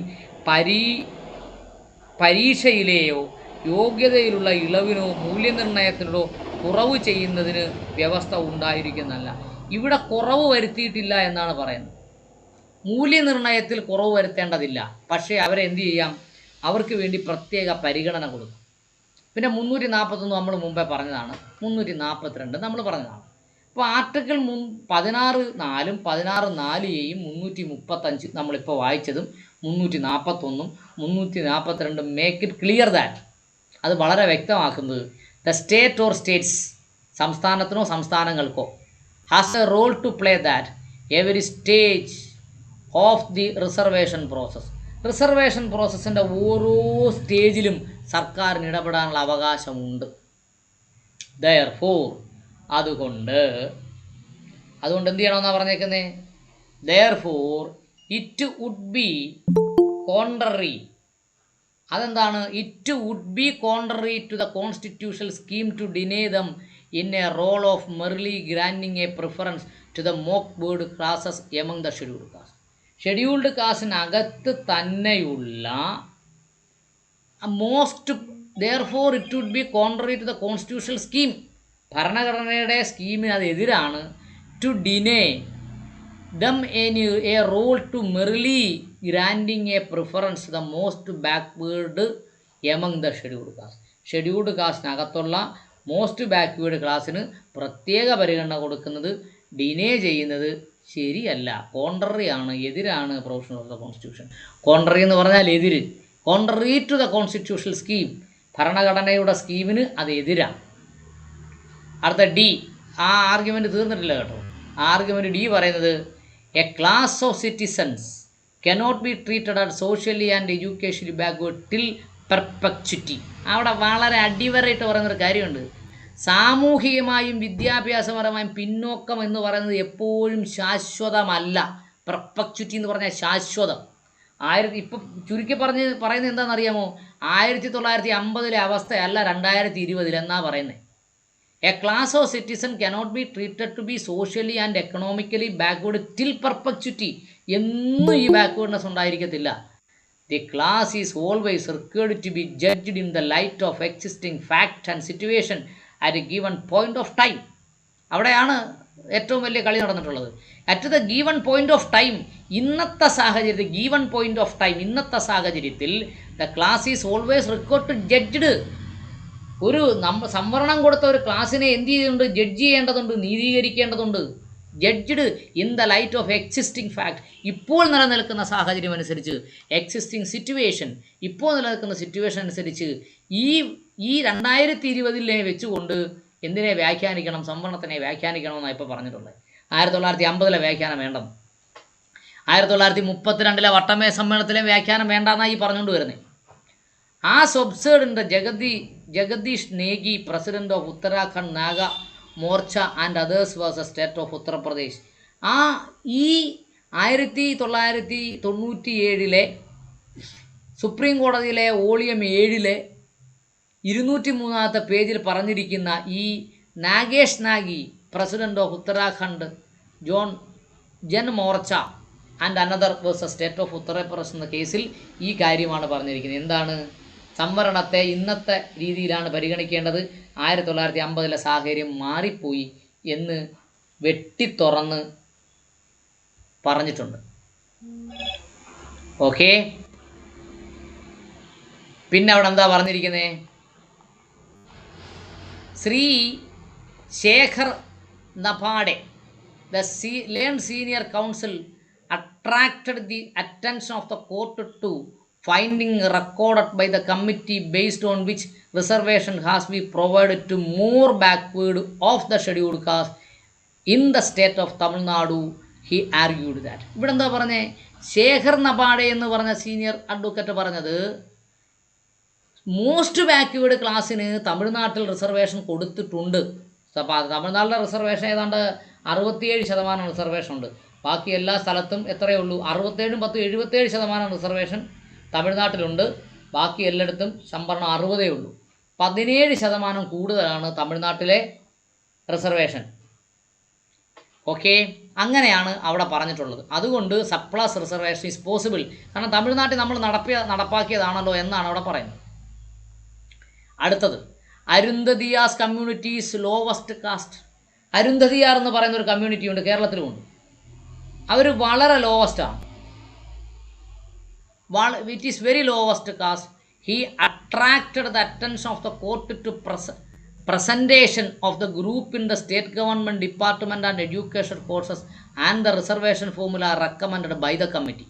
അരുന്ധതിയാർ എന്ന് പറഞ്ഞ ഗ്രൂപ്പിന് തമിഴ്നാട്ടിൽ ഒരു പ്രത്യേക കമ്മിറ്റിയെ വെച്ച് പഠിക്കുകയും അവർക്ക് വേണ്ടി പ്രത്യേക റിസർവേഷനെ കുറിച്ച് റെക്കമെൻഡേഷൻ നടത്തി എന്ന് മാത്രമല്ല, the Tamil Nadu government Arunthathiya special reservation of seats in the education institution including private education institution and appointment or post in the service under the state within the reservation of scheduled caste 2009 എന്ന് പറയുന്ന പ്രത്യേക ഒരു നിയമവും തമിഴ്നാട്ടിൽ ഉണ്ടാക്കിയിട്ടുണ്ട് എന്നാണ് ഒരു വാദഗതി മുന്നോട്ട് വെച്ചിട്ടുള്ളത്. ആ നിയമത്തിൻ്റെ നീളം നോക്കണം.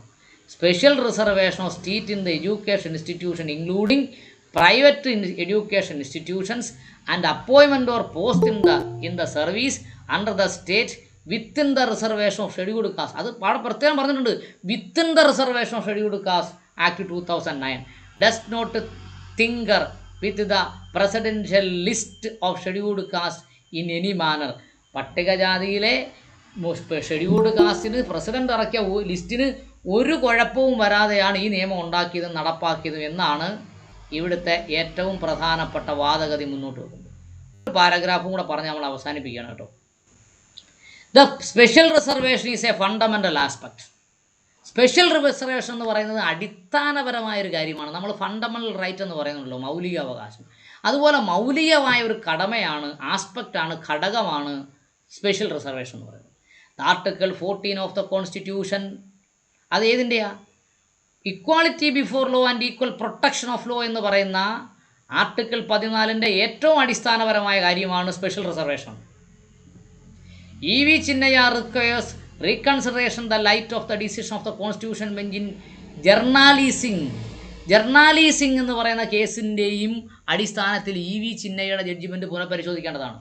Besides it fail to take note the ground realities is not be based upon the statistical data collected by the state showing disparities among the scheduled caste and scheduled tribe. Scheduled കാസ്റ്റിനെയും scheduled ട്രൈബിനെയും പഠിച്ച് അവരുടെ വിദ്യാഭ്യാസം, സാമൂഹ്യ അവസ്ഥ, പിന്നെ സമ്പത്ത്, ഉദ്യോഗം, ഇതിനെക്കുറിച്ചെല്ലാം പഠിച്ച ഡേറ്റയുടെ അടിസ്ഥാനത്തിൽ ഗ്രൗണ്ട് റിയാലിറ്റി മനസ്സിലാക്കിക്കൊണ്ട് എന്ത് ചെയ്യണം? E.V. ചിന്നയ്യയുടെ കേസിൻ്റെ ജഡ്ജിമെൻറ്റ് പുനഃപരിശോധിക്കണമെന്നാണ് ഇവിടെ പറഞ്ഞിട്ടുള്ളത്. ഓക്കെ, നമുക്കൊരു പാരഗ്രാഫ് കൂടെ ഡിസ്കസ് ചെയ്യാം, 5 മിനിറ്റ് കൊണ്ട്. Okay, the state legislative competence in the various fields to making reservation flows. Article 246(2) and 246(3) read entry number 41, the list second എന്ന് പറഞ്ഞാൽ state list. Entry in the list third എന്ന് പറഞ്ഞാൽ concurrent list. ഈ concurrent ലിസ്റ്റിലെയും state ലിസ്റ്റിലെയും entry വെച്ചുകൊണ്ട് the reservation flows from 246(2) 246(3) നിന്നാണ് reservation എന്ത് ചെയ്യുന്നത്? ഒഴുകുന്നതെന്ന്. The state legislative competence with field for reservation flows from 246(2) 246(3) read with entry 41 in the list 41. List second എന്ന് പറഞ്ഞാൽ എന്താണ്? ലിസ്റ്റ് സെക്കൻഡ് എന്ന് പറഞ്ഞാൽ സ്റ്റേറ്റ് ലിസ്റ്റാണ്. സ്റ്റേറ്റ് ലിസ്റ്റിലെ എൻട്രി 41 എന്ന് പറയുന്നത് ഈ വിഷയത്തിലൊക്കെ സംവരണ വിഷയത്തിൽ സർക്കാരിന് തീരുമാനമെടുക്കുക. ആർക്ക്? സംസ്ഥാന ഗവൺമെൻറ്. 25 എന്ന് പറയുന്നത് ലിസ്റ്റ് തേർഡാണ്. കൺകറൻറ്റ് ലിസ്റ്റിൽ വരുന്നതിന് സംസ്ഥാന ഗവൺമെൻറ്റിന് വീണ്ടും തീരുമാനമെടുക്കാം. എന്നാൽ കൺകറൻറ്റ് ലിസ്റ്റിൽ എന്ത് ചെയ്യാം? സംസ്ഥാന ഗവൺമെൻറ് നിയമം ഉണ്ടാക്കാം, കേന്ദ്ര ഗവൺമെൻറ് നിയമം ഉണ്ടാക്കാം. അത് ഉദാഹരണം എഡ്യൂക്കേഷൻ. അതുകൊണ്ടാണല്ലോ ഇപ്പോൾ കേന്ദ്ര നിയമം ഉണ്ടാക്കി. നോക്കൂ, article 341 does not abrogate the legislative power of the state to enact law providing for reservation in the employment of the State Public Service Commission or Public Service Commissions. സംസ്ഥാന പബ്ലിക് സർവീസ് കമ്മീഷനിൽ അപ്പോയിൻമെൻറ്റുകളിൽ നിയമം ഉണ്ടാക്കാൻ സംസ്ഥാനത്തിന് അധികാരമുണ്ട്. അത് എന്ത് ചെയ്യില്ല? Does not abrogate. അത് അബ്രോഗേറ്റ് ചെയ്തിട്ടില്ല എന്ന് പറഞ്ഞാൽ അധികാരം ഉണ്ടെന്നർത്ഥം. It is open to the state to make law providing reservation in the admissions and educations. Admission in educational ഇൻസ്റ്റിറ്റ്യൂട്ടിലെ അഡ്മിഷനുകളിൽ സംസ്ഥാന ഗവൺമെൻറ്റിന് എന്ത് ചെയ്യാം? നിയമം നിർമ്മിക്കാം. ലിസ്റ്റിൽ എവിടെ ആയതുകൊണ്ട് ലിസ്റ്റ് 2 എൻട്രി 41 ലിസ്റ്റ് 3 എൻട്രി 20 ആയതുകൊണ്ട് സംസ്ഥാന ഗവൺമെൻറ് അധികാരമുണ്ട് എന്ന് പറയാണ്. അപ്പോൾ അടുത്ത പാരഗ്രാഫിലേക്ക് പോവുകയാണെങ്കിൽ 9 മണി കഴിയും. അതുകൊണ്ട് നമ്മളിവിടെ നിർത്തുകയാണ്. നമ്മളിവിടെ വരെ 15ാമത്തെ പേജ് വരെ നമ്മൾ പറഞ്ഞിട്ടുണ്ട്. 15ാമത്തെ പേജിലെ D വരെയാണ് പറഞ്ഞത്. അതുകൊണ്ട് നമ്മുടെ ക്ലാസ് സ്റ്റോപ്പ് ചെയ്യുകയാണ്. നോട്ട് ചെയ്ത് വെച്ചവർക്ക് ഡിസ്കസ് ചെയ്യാം. പിന്നെ പ്രത്യേകമായി എനിക്ക് പറയാനുള്ളത്, നിങ്ങൾ പരസ്പരം ഇവിടുന്ന് സംസാരിക്കരുത്. പരസ്പരം സംസാരിച്ചാൽ ആകെ ഡിസ്റ്റർബ്ഡ് ആയിപ്പോവും. ഓക്കെ, ഇന്നലെ ഒരു പരാതി ഉണ്ടായിരുന്നു, എല്ലാവരെയും അഡ്മിറ്റ് ചെയ്തിട്ടില്ലെന്ന്. അതിനുവേണ്ടി ഇന്ന് നമ്മൾ വേറൊരാളെ അപ്പോയിൻമെൻറ്റ് ചെയ്തു. നമ്മൾ സ്ക്രീൻ ഇട്ടതിന് ശേഷം വന്നവരെ അഡ്മിറ്റ് ചെയ്തിട്ടുണ്ട്. എല്ലാവരെയും അഡ്മിറ്റ് ചെയ്തിട്ടുണ്ട്. 30 പേരെ നമ്മൾ അഡ്മിറ്റ് ചെയ്തിരുന്നു. കുറച്ച് പേരൊക്കെ ലെഫ്റ്റ് അടിച്ചു പോയി. 27 പേരുണ്ട്. ഒരാൾ മൈക്ക് ഓണാക്കുക ഒരു സൈഡിൽ നിന്ന്, അയാൾ മാത്രം സംസാരിക്കുക. എത്ര നേരം വേണമെങ്കിലും ഇരിക്കാൻ ഞാൻ തയ്യാറാണ്. മണി 9 മണിയായി. ഈ കേട്ടതിനെക്കുറിച്ചും ഇനിയിപ്പോൾ ഞാൻ പറഞ്ഞതിനല്ലാതെ കൂടുതൽ കാര്യങ്ങൾ നിങ്ങൾ മനസ്സിലാക്കിയിട്ടുണ്ടെങ്കിൽ അതിനെക്കുറിച്ചും ആവശ്യമുള്ള ഒരു ചർച്ച. ഇത് ഈ എല്ലായിടത്തും പോയി പറയുന്ന പോലെ പറയരുത്. ഇത് ജഡ്ജിമെൻ്റാണ്, ഭരണഘടനയാണ്, നിയമമാണ്. നാളെ നമ്മുടെ തലയിൽ കൂടെ വീഴുന്ന വാളാണ്. അതൊക്കെ ഓർത്ത് വേണം ചർച്ച ചെയ്യാൻ. അപ്പോൾ ഞാൻ വിളിക്കണമെങ്കിൽ വിളിക്കാം. അവർ മാത്രം മൈക്ക് ഓണാക്കി സംസാരിക്കുക. ബാക്കിയുള്ളവർ മൈക്ക് ഓഫ് ചെയ്ത് വെച്ച്. അനുമോഹൻ, ലാസ്റ്റ് സാറ് പറഞ്ഞു നിർത്തിയിരുന്നില്ലേ, അതായത് സ്റ്റേറ്റുകൾക്ക് പിന്നെ ഇതിന്റെ നിയമനിർമ്മാണം നടത്താനുള്ള അധികാരം ഉണ്ടെന്ന് പറഞ്ഞില്ലേ. അതിപ്പോ നമ്മുടെ ഈ ഇപ്പൊ നിലവിൽ 50% ആണല്ലോ. തമിഴ്നാടില് 63% ആക്കി അവര് മാറ്റിയിട്ടുണ്ട്. പിന്നെ അതായത് 50% എന്നുള്ള ബാറ് മാറിയിട്ട് 63% ആയിട്ടുണ്ട്. അപ്പൊ അതുപോലെ പിന്നെ ഈ പറയുന്ന മറ്റ് സ്റ്റേറ്റുകൾക്ക് ചെയ്യാൻ പറ്റത്തില്ല. അത് അങ്ങനെയുള്ള വാദമാണ് നമ്മൾ ഉന്നയിക്കേണ്ടത്. എന്ത് വാദമാണ് നമ്മൾ ഉന്നയിക്കേണ്ടത്? പട്ടികജാതിക്കാരെ തരംതിരിക്കലല്ല വേണ്ടത്, ജനസംഖ്യ ആനുപാതികമായി മൊത്തം 100% സംവരണം കൊണ്ടുവരണമെന്നാണ് നമ്മൾ വാദിക്കേണ്ടത് ആ കേസിൽ. അതെ, അത് തന്നെയാണ് എന്റെ പോയിന്റ്. അല്ലെങ്കിൽ ഇത് രണ്ട് തരത്തിൽ ഉപയോഗിക്കാൻ പറ്റും. ഒന്ന്, ഇത് 100% സംവരണം കൊണ്ടുവന്നതിന് ശേഷം അതിൽ ക്രീമി ലെയർ കൊണ്ടുവന്നാൽ വിജയിക്കും. നമ്മുടെ എസ് സി കാരെ ഇവര് തമ്മിൽ കോൺഫ്ലിക്ട് ഉണ്ടാക്കാൻ ഒന്ന് ഉപയോഗിക്കുക. രണ്ടെന്ന് പറഞ്ഞാണ് ഈ പ്രസന്റേഷൻ കിട്ടുന്നില്ല. ഇപ്പൊ ഈ ഞാൻ മനസ്സിലാക്കിയിടത്തോളം ഓരോ 10 വർഷം കഴിയും തോറും സ്റ്റേറ്റുകൾക്കായാലും ശരി, സംസ്ഥാനങ്ങൾക്കായാലും ശരി, പിന്നെ സെൻട്രൽ ഗവൺമെന്റ് ആയാലും ശരി, 10 വർഷം കഴിയുന്നോറും ഈ പ്രാതിനിധ്യം റെപ്രസെന്റേഷൻ പ്രോപ്പർ ആണെന്ന് റീചെക്ക് ചെയ്യാൻ ഓപ്ഷൻസ് ഉണ്ട്. അങ്ങനെ റീചെക്ക് ചെയ്തിട്ട് ഈ പ്രാതിനിധ്യം കൂടുതലാണെങ്കിൽ അത് കുറയ്ക്കുകയാണെങ്കിൽ കൂടുതലും ചെയ്യാൻ വേണ്ടിയിട്ട് അവർക്ക് പ്രൊവിഷൻസ് കൊടുത്തിട്ടുണ്ട്. അതായത് സ്റ്റേറ്റുകൾക്കുണ്ട്, നിയമനിർമ്മാണ സഭകൾക്ക് രണ്ടിനും ആ പ്രൊവിഷൻസ് കൊടുത്തിട്ടുണ്ട്. അപ്പൊ അത് ഇവിടെ യൂസ് ചെയ്യുന്നതേ ഇല്ല. ഇതേ സാധനം രോഹിണി കമ്മീഷൻ എന്ന് പറഞ്ഞിട്ട് 2017-18 18 ഈ OBC-കളുടെ ഇതുമാതിരി സംവരണമെല്ലാം ഒരു 40%, അതായത് OBC-കളുടെ ടോട്ടൽ സംവരണത്തിന്റെ 50% കൂടുതൽ അതിലുള്ള 4 ക്ലാസ്സുകൾ മാത്രമാണ് കൊണ്ടുപോകുന്നത്, ബാക്കിയുള്ളവർക്ക് കിട്ടുന്നില്ല എന്ന് പറഞ്ഞു. പിന്നെ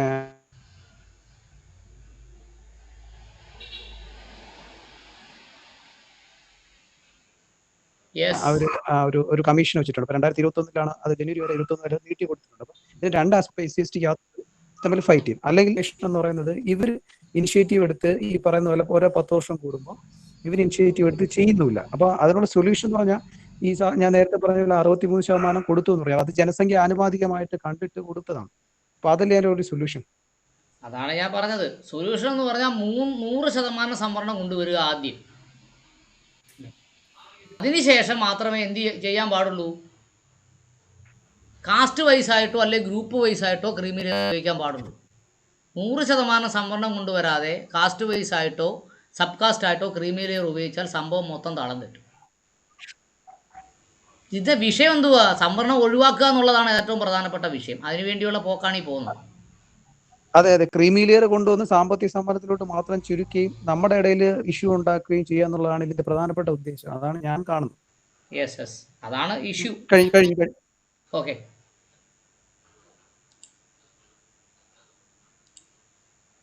ഇപ്പോൾ എല്ലാ സംസാരിക്കുന്നവരും ഒന്ന് അൺമ്യൂട്ട് ചെയ്തിട്ട് സംസാരിക്കുക. അത് കഴിഞ്ഞാൽ ഉടനെ മ്യൂട്ട് ചെയ്തു.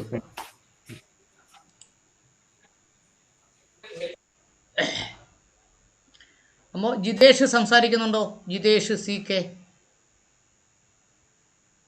ഗോപിദാസൻ MV സംസാരിക്കുന്നുണ്ടോ? യെസ്. പയസ് രാമപുരം സംസാരിക്കുന്നുണ്ടോ? MK മുകുന്ദൻ സംസാരിക്കുന്നുണ്ടോ? നമ്മുടെ വിനയൻ സാർ സംസാരിക്കുന്നുണ്ടോ? Vinayan sir Purushothaman. MK Mukundan sir സംസാരിക്കുന്നുണ്ടെങ്കിൽ വാ. Doctor MK Mukundan. അത് ഓണാക്ക്. ഞാൻ ഈ 4 പേരെ വിളിച്ചല്ലോ. ഗോപിദാസൻ സാർ സംസാരിക്ക്. ഓണാക്കിയല്ലോ.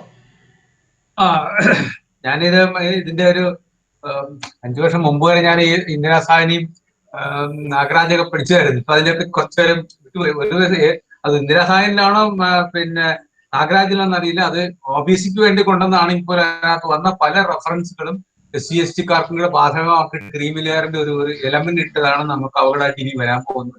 ഇനി അത് തന്നെ വരാൻ പോകുന്നത്. അതാണ് അതിനകത്തുള്ള ഏറ്റവും കൃത്യമായിട്ട് ഇഷ്യൂ എന്നാണ് എനിക്ക് തോന്നിയിട്ടുള്ളത്. കഴിഞ്ഞുവോ?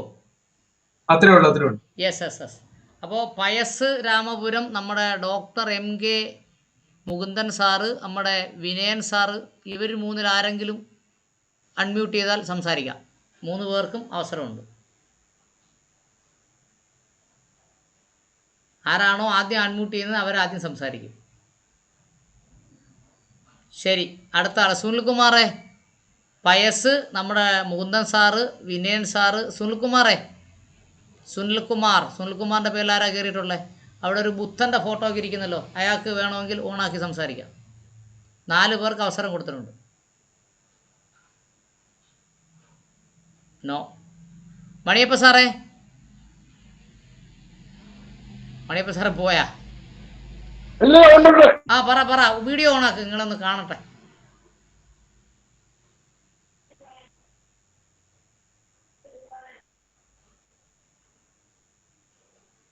ഹലോ. ആ പറഞ്ഞോ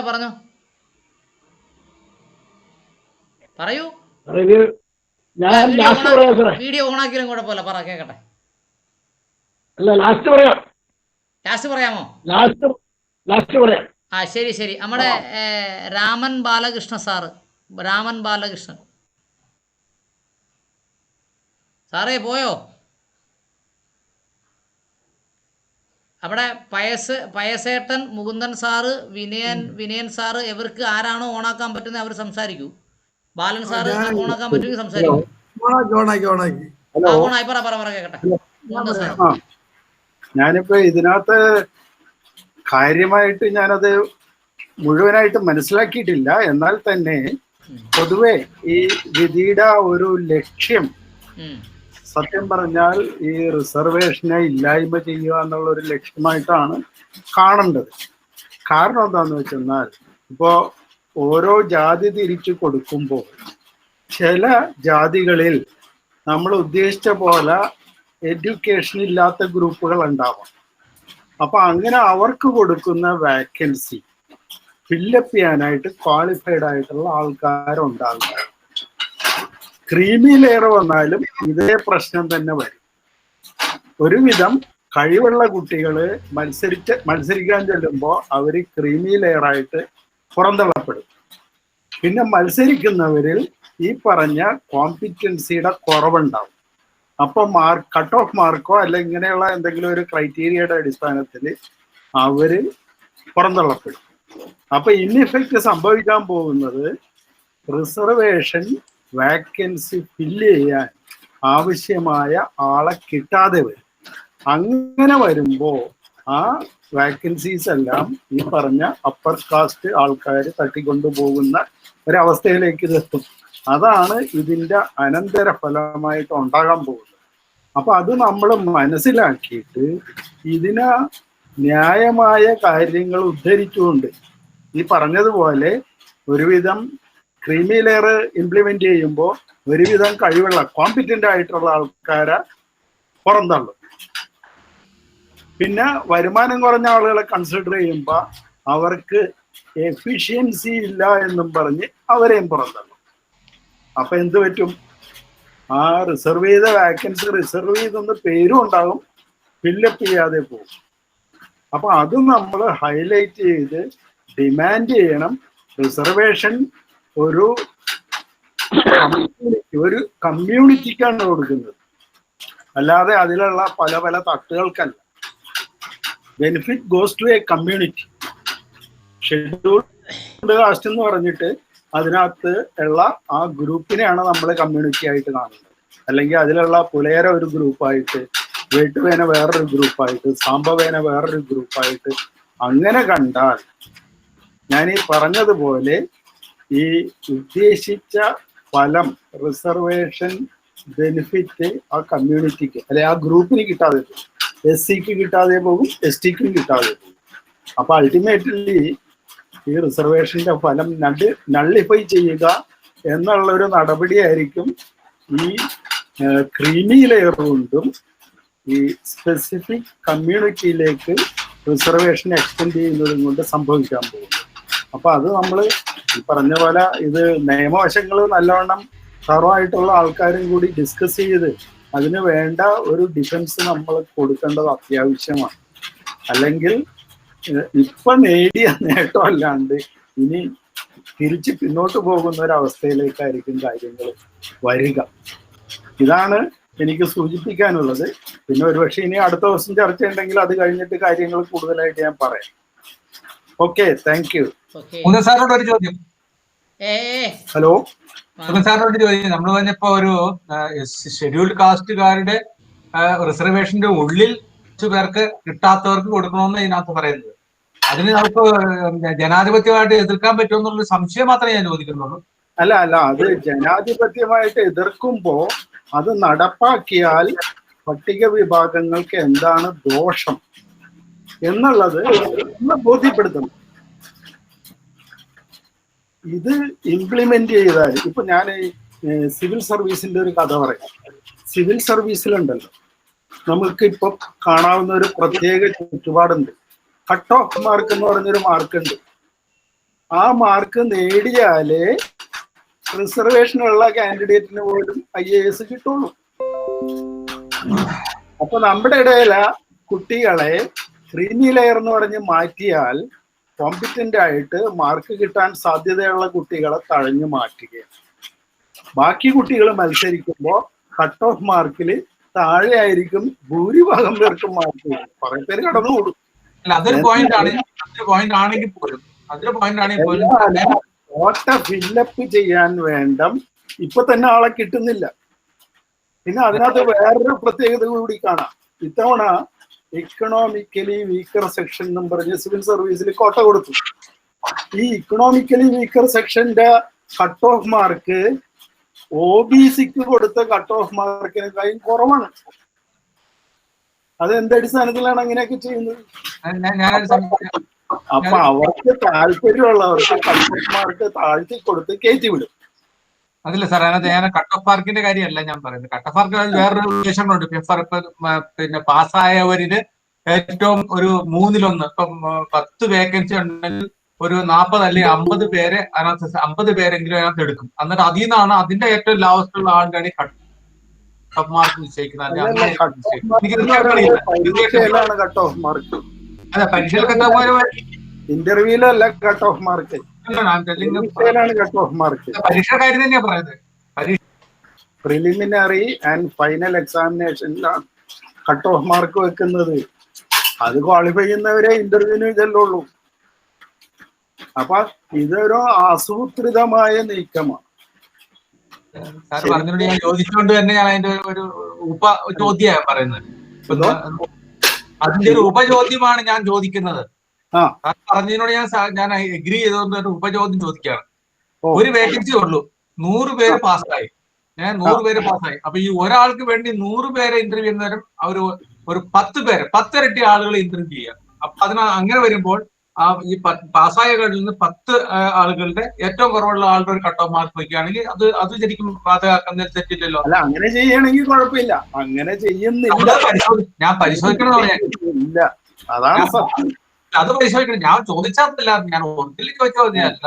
ഇതുപോലെയുള്ള ഷെഡ്യൂൾഡ് കാസ്റ്റുകളുടെ ഉള്ളിൽ കുറെ അധികം ഷെഡ്യൂൾഡ് കാസ്റ്റ് റിസർവേഷനിലൊന്നും മാറ്റം വരത്തില്ല. ഇപ്പൊ കേരളത്തിലാണെങ്കിൽ 8% ഉണ്ട്. ആ 8% ഒന്നും മാറ്റം വരുത്താതെ കിട്ടിയ ആളുകൾക്ക് പിന്നെയും കിട്ടാതിരിക്കണം. അതിനകത്ത് ഒന്നും കിട്ടാത്ത ആളുകൾക്ക് കുറച്ചു പേർക്ക് ഒരു 2% അല്ലെങ്കിൽ 3% മാറ്റിവെക്കുന്നതിൽ എന്ത് തെറ്റാണ്? ചോദ്യം മനസ്സിലായി. നമ്മൾ ക്വാളിഫൈഡ് ആയിട്ടുള്ള ആളുകളിൽ ഒരു എക്കണോമിക് ക്രൈറ്റീരിയ കൂടി കൊടുക്കണമെന്നാണ് താങ്കൾ ഉദ്ദേശിക്കുന്നത്.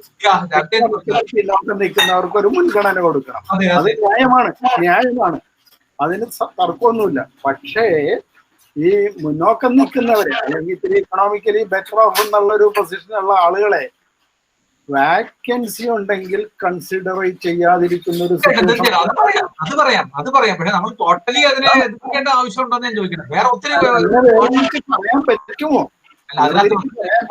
പറ്റൂല. ഞാൻ പറയുന്ന ആർഗ്യുമെന്റിന് വേണ്ടി പറയല്ല. ഞാനൊരു സംശയം ഞാൻ ചോദിക്കട്ടെ, അതിനകത്ത് ഒത്തിരി ഭാവിയിൽ ഒത്തിരി വേറെ വിഷയങ്ങളുണ്ട്. ആ വിഷയം ഒന്ന് വെച്ചാൽ ഇപ്പോൾ പോലും ഹലോ, ഒന്നുകൂടി ഒന്ന് റിപ്പീറ്റ് ചെയ്യാമോ? അല്ലല്ല, ബാക്കിയുള്ള കൂടെ അവസരം കൊടുക്കട്ടെ. സാറ് പറഞ്ഞതിനോട് ഒരു ഉപചോദ്യമായിട്ടാണ് ഞാൻ ചോദിച്ചത്. എന്റെ ഒറിജിനൽ ചോദ്യം അതായിരുന്നില്ല. ഒറിജിനൽ ചോദ്യത്തിൽ ഞാൻ പറഞ്ഞിരുന്നത് ഈ പറയുന്ന ആള് സാർ പറഞ്ഞ ഒത്തിരി ദോഷഫലങ്ങൾ ഉണ്ടെങ്കിൽ പോലും കുറെ ആളുകൾക്ക് കിട്ടാത്ത ആളുകൾക്ക് കിട്ടാനുള്ള ഒരു സാധ്യതയുണ്ട്. രണ്ടാമത്തെ കാര്യം. പക്ഷെ വേറൊരു പ്രശ്നം, ഇപ്പോഴും ക്ലാസ് എ സീറ്റുകളിൽ അല്ലെ ക്ലാസ് എ പോസ്റ്റുകളിൽ ഇപ്പോഴും എല്ലാവർക്കും അവസരം തന്നിട്ട് തരാം. സാറിന് ആദ്യം അവസരം തന്നതല്ലേ? അതെ അതെ അതെ അതെ, ചോദ്യം ചോദിക്കണതിന്റെ കുഴപ്പമാണ്. ആ അതല്ല ഞാൻ പറഞ്ഞത്, എന്റെ രണ്ടുപേരോടും അഭിപ്രായം പറഞ്ഞതാ. ഞാൻ പറഞ്ഞു. നിങ്ങൾക്ക് ഈ എന്റെ ഇവർക്ക് എല്ലാവർക്കും അഭിപ്രായം അവസരം ഞാൻ കൊടുത്തിട്ട് പറഞ്ഞു. തരാം. Okay okay, thank you thank you. അല്ല, എനിക്കൊരു കാര്യം പറയാനുണ്ട്. വിനയ സാർ പറഞ്ഞോളൂ. നമ്മൾക്ക് ഇവിടെ ഇപ്പൊ അവര് വളരെ ബ്രില്യൻ്റ് ആയിട്ട് നമ്മളോട് സ്നേഹം പ്രകടിപ്പിക്കുക. അതായത് നമ്മുടെ ഏറ്റവും സമൂഹത്തിലെ ഏറ്റവും താഴെ നിൽക്കുന്ന ആൾക്കാരുടെ ഒരു പ്രേമം അവർ പ്രകടിപ്പിക്കുക. അപ്പൊ നമ്മുടെ ഇടയിൽ തന്നെ ഒരു ഭിന്നിപ്പ് ഉണ്ടാക്കാനൊരു സംഭവമാണോ? ഇൻ എഫക്ട് നമുക്ക് നഷ്ടത്തിലേ വരുള്ളൂ, ആർക്കും കിട്ടാത്ത രീതിയിലേക്കേ പോകുള്ളൂ. അത് നമ്മൾ മനസ്സിലാക്കുക ഡേഞ്ചർ. ഇപ്പൊ നമ്മുടെ ഇടയിൽ നിന്നും ട്രൈബലായിട്ട് ആദ്യത്തെ ഒരു പെൺകുട്ടി വന്നില്ലേ, അവർക്ക് എന്ത് സാഹചര്യം ഉണ്ടായിരുന്നത്? അത് ഒരു വില്ലാണ്. അത് അങ്ങനെ വരും. അത് നമ്മൾ ഞങ്ങളൊക്കെ എല്ലാവരും നമ്മുടെ സമൂഹത്തിൽ ഇപ്പൊ ക്ലാസ് 1 ഓഫീസർ എല്ലാവരും വളരെ പോർ ബാക്ക്ഗ്രൗണ്ടിൽ വന്നിരിക്കുന്ന, പ്രത്യേകിച്ച് ഇടതുപക്ഷ ചിന്താഗതിയുള്ളവരാണ് ഈ ഒരു പ്രൊപ്പഗാൻഡ കൊണ്ടുവരുന്നത്. നിങ്ങൾ ഒരു ക്രീം ലെയർ കൊണ്ടുവന്നാൽ മാത്രം നിങ്ങൾക്ക് കിട്ടുള്ളൂ, അല്ലെങ്കിൽ നിങ്ങളുടെ മക്കൾ ഒരിക്കലും വരില്ല. കാരണം ക്ലാസ് 1 ഓഫീസിന്റെ മക്കളായിട്ടാണ് നിങ്ങൾ കോമ്പീറ്റ് ചെയ്യുന്നത്. പക്ഷേ ക്ലാസ് 1 ഓഫീസിൽ എത്ര പെർസെന്റേജ് ഉണ്ട്? ആ ഒരു സ്റ്റാറ്റിക്സ് ആണ് നമ്മൾ എടുക്കേണ്ടത്. നമ്മുടെ ശതമാനത്തിൽ 10% ഉണ്ടെങ്കിൽ 1% പോലും ക്ലാസ് 1 ഓഫീസേഴ്സ് ചെയ്യുക. അത് മനസ്സിലാക്കിയിട്ട്. പക്ഷെ ഇവരതല്ല, ഈ രാഷ്ട്രീയക്കാരാണ് ഈ പ്രൊപ്പഗാൻഡ കൊണ്ടുവരുന്നത്. ക്ലാസ് 1 ഓഫീസറും ക്ലാസ് 2 ഓഫീസറായിട്ട് നിങ്ങളുടെ മക്കൾ ഒരിക്കലും കോമ്പീറ്റ് ചെയ്താൽ നിങ്ങളുടെ മക്കൾക്ക് കിട്ടില്ല. ഈ പ്രൊപ്പഗാൻഡ കൊണ്ടുവരുന്ന രാഷ്ട്രീയക്കാരാ. അത് ഏറ്റുപിടിക്കാൻ ജഡ്ജിമാർക്ക് എന്ത് സ്നേഹമാണ് നമ്മളോട് ഉള്ളത്? നമ്മളോട് സ്നേഹമുള്ളവരാണ് അവർ ഈ കേസ് നടത്തുന്നത്. നമ്മൾ ഒരിക്കലും ഉയരരുത് എന്നുള്ള മനസ്സാക്ഷി നമ്മളിതിലേ ആ ഈ പുറകോട്ട് നിൽക്കുന്ന ആൾക്കാർക്ക് ഒരു സ്പെഷ്യൽ റിക്രൂട്ട്മെന്റ് ഡ്രൈവ് നടത്തിയാൽ കുറെ പേർക്ക് പോസ്റ്റിംഗ് കിട്ടുമല്ലോ. Very good point.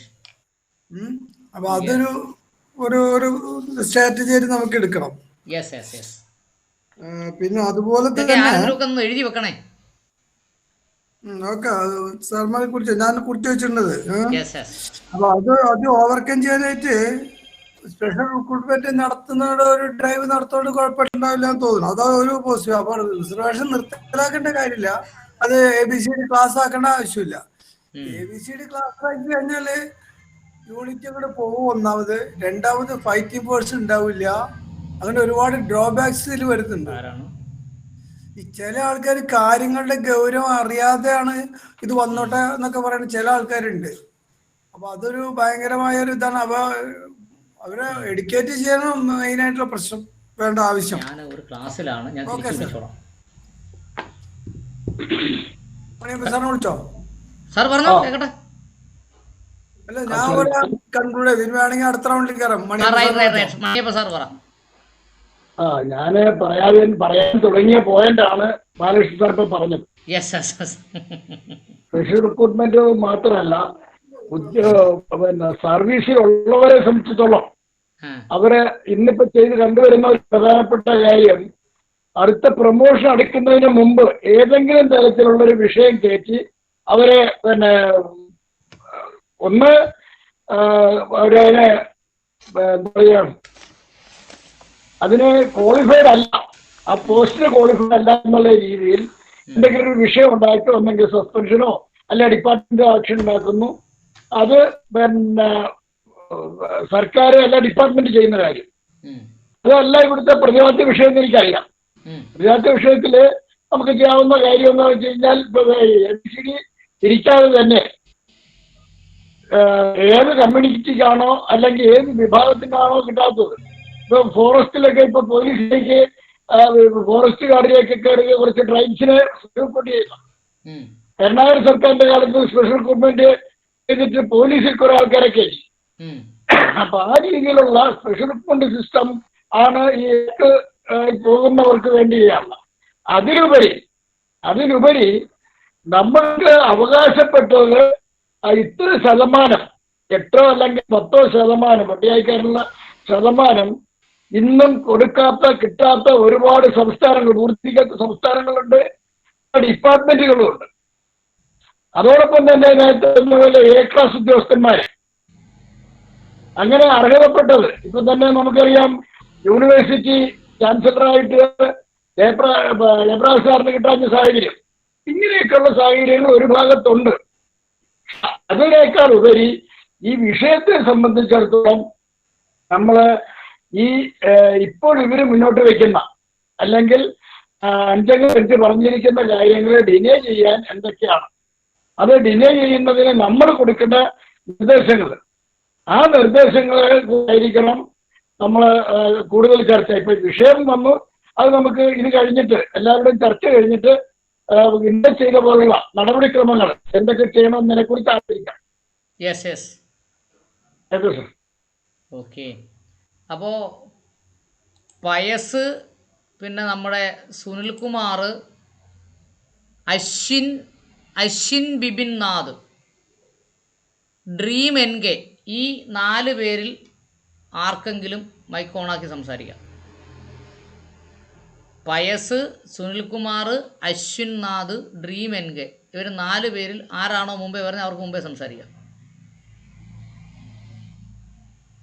ആരുമില്ല എങ്കിൽ 5 പേരെ ചേർത്ത് വിളിക്കാം. നമ്മുടെ പയസ്, സുനിൽകുമാർ, എം ജി ഗോപിയോ, അത് മാറി ഗോപിയായോ? എം ഗോപി, പിന്നെ ഡ്രീം എം കെ, നമ്മുടെ സന്ദീപ് ഇടുക്കി, ഈ 5 പേരിൽ ആരാണോ ആദ്യം മൈക്ക് ഓണാക്കുന്നത് അവർ സംസാരിക്കട്ടെ.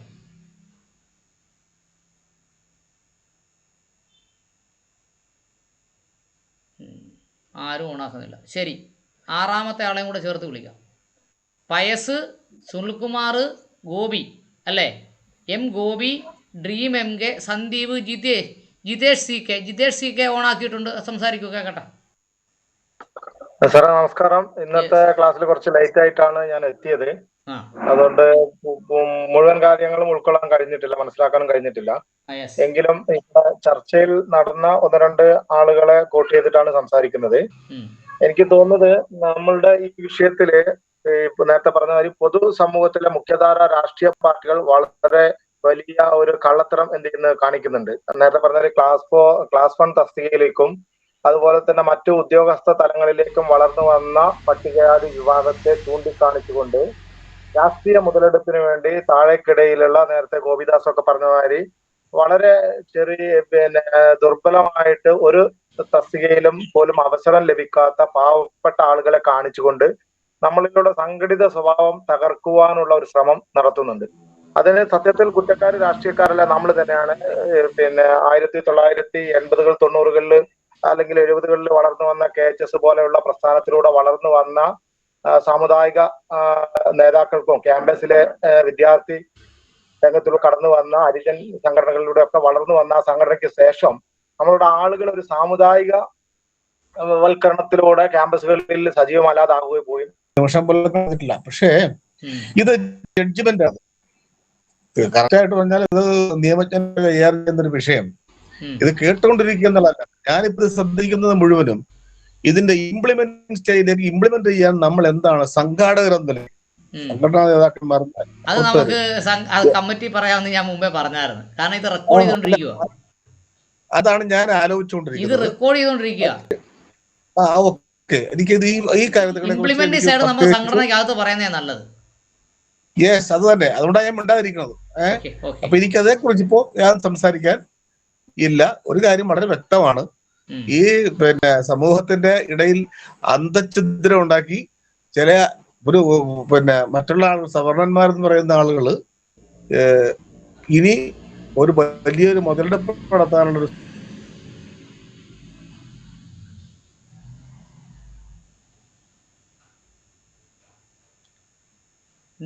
ശ്രമത്തിന്റെ ഭാഗമാണെന്നും വളരെ ശാസ്ത്രീയമായ യാതൊരു തർക്കവുമില്ല. ഞാന് അതിലാണെന്ന് പഠിച്ചത്. Okay, yes. നമ്മൾ മുമ്പേ വിളിച്ച പേരിൽ എത്ര പേരുണ്ട്? അവരാരെങ്കിലും മൈക്ക് ഓണാക്കൂ, സംസാരിക്കൂ.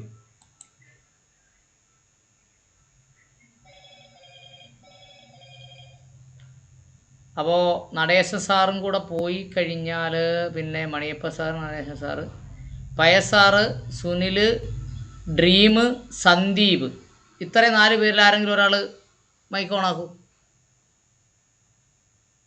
ഇല്ല. ശരി, നമ്മുടെ ബാബു എന്ന് പറയുന്ന ആരാ കയറിയിട്ടുള്ളത്? പയസാറ്, സുനിൽ, ഡ്രീം, സന്ദീപ്, ബാബു, ഇത്രയും പേരിൽ 5 പേരിൽ ഒരാൾ മൈക്ക് ഓണാക്കൂ. ആരുമില്ല. ശരി, സുകുമാര സാറേ, സുകുമാര സാറ് പോയി കിടന്ന് ഉറങ്ങിയ?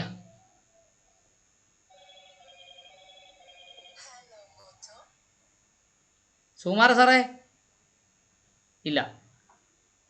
അരുൺ ദേവ് ഇല്ല.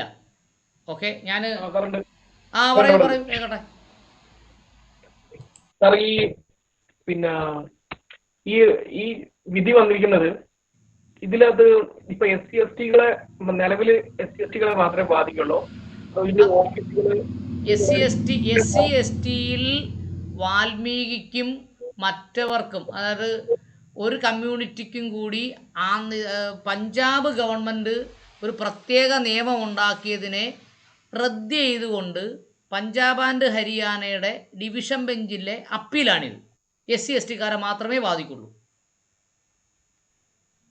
ഇത് ഭാവിയിൽ ഇത് OBC-കളൊക്കെ ബാധിക്കാനുള്ള സാധ്യതയുണ്ടോ? ഈ OBC ബാധിക്കത്തില്ല. OBC ഓൾറെഡി ക്രീമിലെയറിന്റെ പട്ടികപ്പെടുത്തിയിട്ടുണ്ടല്ലോ. OBCക്ക് ഓൾറെഡി ക്രീമിലെയർ ബാധകമാണ്. ഇത് ക്രീമിലെയർ മാത്രമല്ല സാർ, ഇത് സബ് കാറ്റഗറി ചെയ്യുകയും കൂടി ചെയ്യുന്നില്ലേ? ഇതുപോലെ OBC-കളെ സബ് കാറ്റഗറൈസ് ചെയ്യുന്ന സാധ്യതകൾ എന്തെങ്കിലും ഉണ്ടോ? OBC ഇവിടെ ചർച്ച വരുന്നില്ല. ഇത് SC/STക്കാരുടെ ഒരു സ്പെഷ്യൽ ലോ ആണ്. അതിനെ റദ്ദ് ചെയ്തു. അതിനെതിരെയുള്ള അപ്പീലാണ്. OBC ഈ ഡിസ്കഷൻ വന്നിട്ടേ ഇല്ല. ഓക്കെ.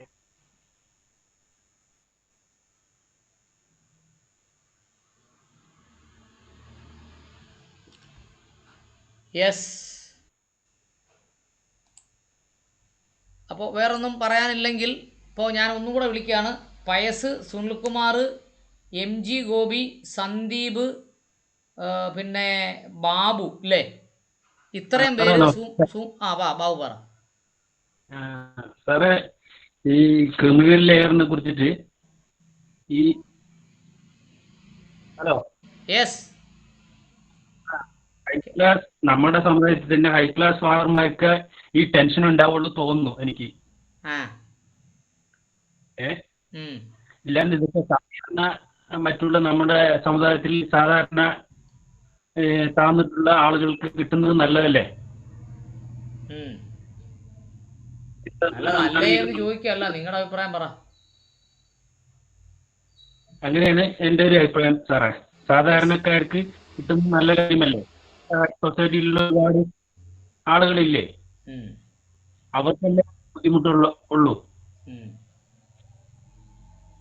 ഇതാണ് സാറേ പറയാനുള്ളത്.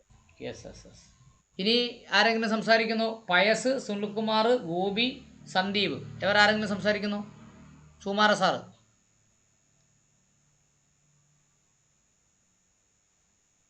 ഇല്ല. യെസ്. ആരും മൈക്കോണാക്കുന്നില്ലല്ലോ. ആരും ശ്രമം പോലും നടത്തുന്നില്ല. യെസ്. ഇനിയിപ്പോൾ ആരാ മൈക്കോണാക്കിയേ? ഇനിയിപ്പോൾ മുമ്പേ സംസാരിച്ചതിൽ ആർക്കെങ്കിലും വീണ്ടും പറയണമെങ്കിൽ പറയാം. പറഞ്ഞോ, കേൾക്കട്ടെ.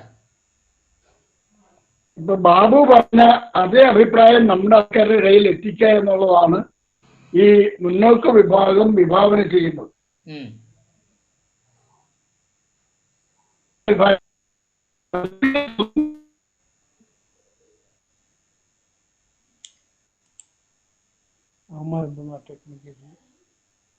നമ്മള് കുറച്ച് എഡ്യൂക്കേറ്റഡ് ആയിട്ടും അല്പം സാമ്പത്തികമായിട്ട് ഉയർന്നവരും ആണ് ഇതിനു വേണ്ടിയിട്ട് മുന്നിൽ പ്രവർത്തിക്കുന്ന ആൾക്കാർ.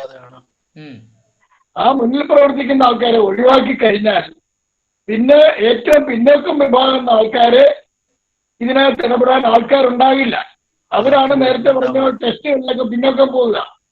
ഫലത്തിൽ ഈ സംവരണം എന്ന് പറയുന്നത് ലഭിക്കാതെ വരുന്നൊരു സാഹചര്യം ഉണ്ടാവും. അതിനെയാണ് നമ്മൾ ഭയപ്പെടേണ്ടതും നമ്മൾ ഒന്നിച്ച് നിൽക്കേണ്ടതും പ്രവർത്തിക്കേണ്ടതും. ആ ഒരു കാഴ്ചപ്പാട് നമ്മുടെ ആൾക്കാരുടെ ഇടയിൽ ഉണ്ടാക്കിയെടുക്കുക എന്നുള്ളതാണ് വലിയ കാര്യം. അപ്പൊ അതിനു വേണ്ടിയുള്ള ശ്രമം നടത്തുക. ഇത് എല്ലാവരും സംബന്ധിച്ചോളം അവർ പറഞ്ഞിരിക്കുന്നതാണ് ശരി എന്നുള്ള ആ ഒരു അറിവാണ് സാധാരണക്കാരന് കൊടുക്കുക.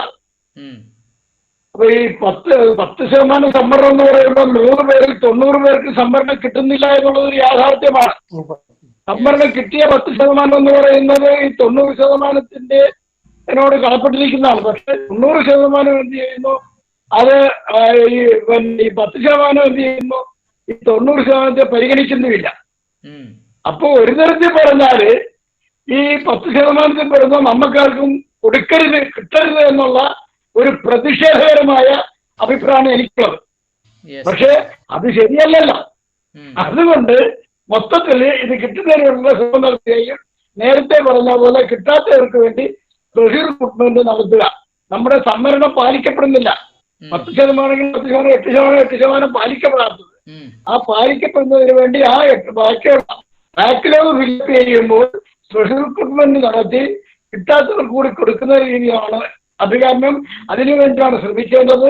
അതല്ലാതെ ഒരു തരത്തിലും അവർ വെച്ചിരിക്കുന്ന ഈ എന്താണ് കുടുക്കിൽ പെടാതിരിക്കുക. അതാണ് ബാബു പറഞ്ഞത് ഒരു അർത്ഥം, അല്ലെങ്കിൽ ബാബു പറഞ്ഞ കാര്യങ്ങളാണ് അവർ വെച്ചിരിക്കുന്നത്. അത് തിരിച്ചറിയണമെന്ന് മാത്രമേ പറയാനുള്ളൂ. നിർത്തി. അപ്പോൾ അമ്മ എം ഗോപി ഓണാക്കിയിട്ടുണ്ട്, അദ്ദേഹം ഒന്ന് പറയൂ കേൾക്കട്ടെ. എം ഗോപി മുമ്പേ മൈക്ക് ഓണാക്കിയിരുന്നല്ലോ. ഇല്ല, ഓണാക്കുന്നില്ല അല്ലേ? മൈക്ക് ഓണാക്കിയിട്ട് പറയൂ. മൈക്ക് ഓണല്ല.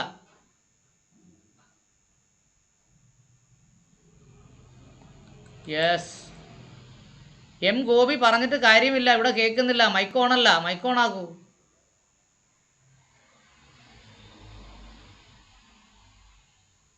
യെസ്, പയസേട്ടൻ സംസാരിക്കുന്നോ?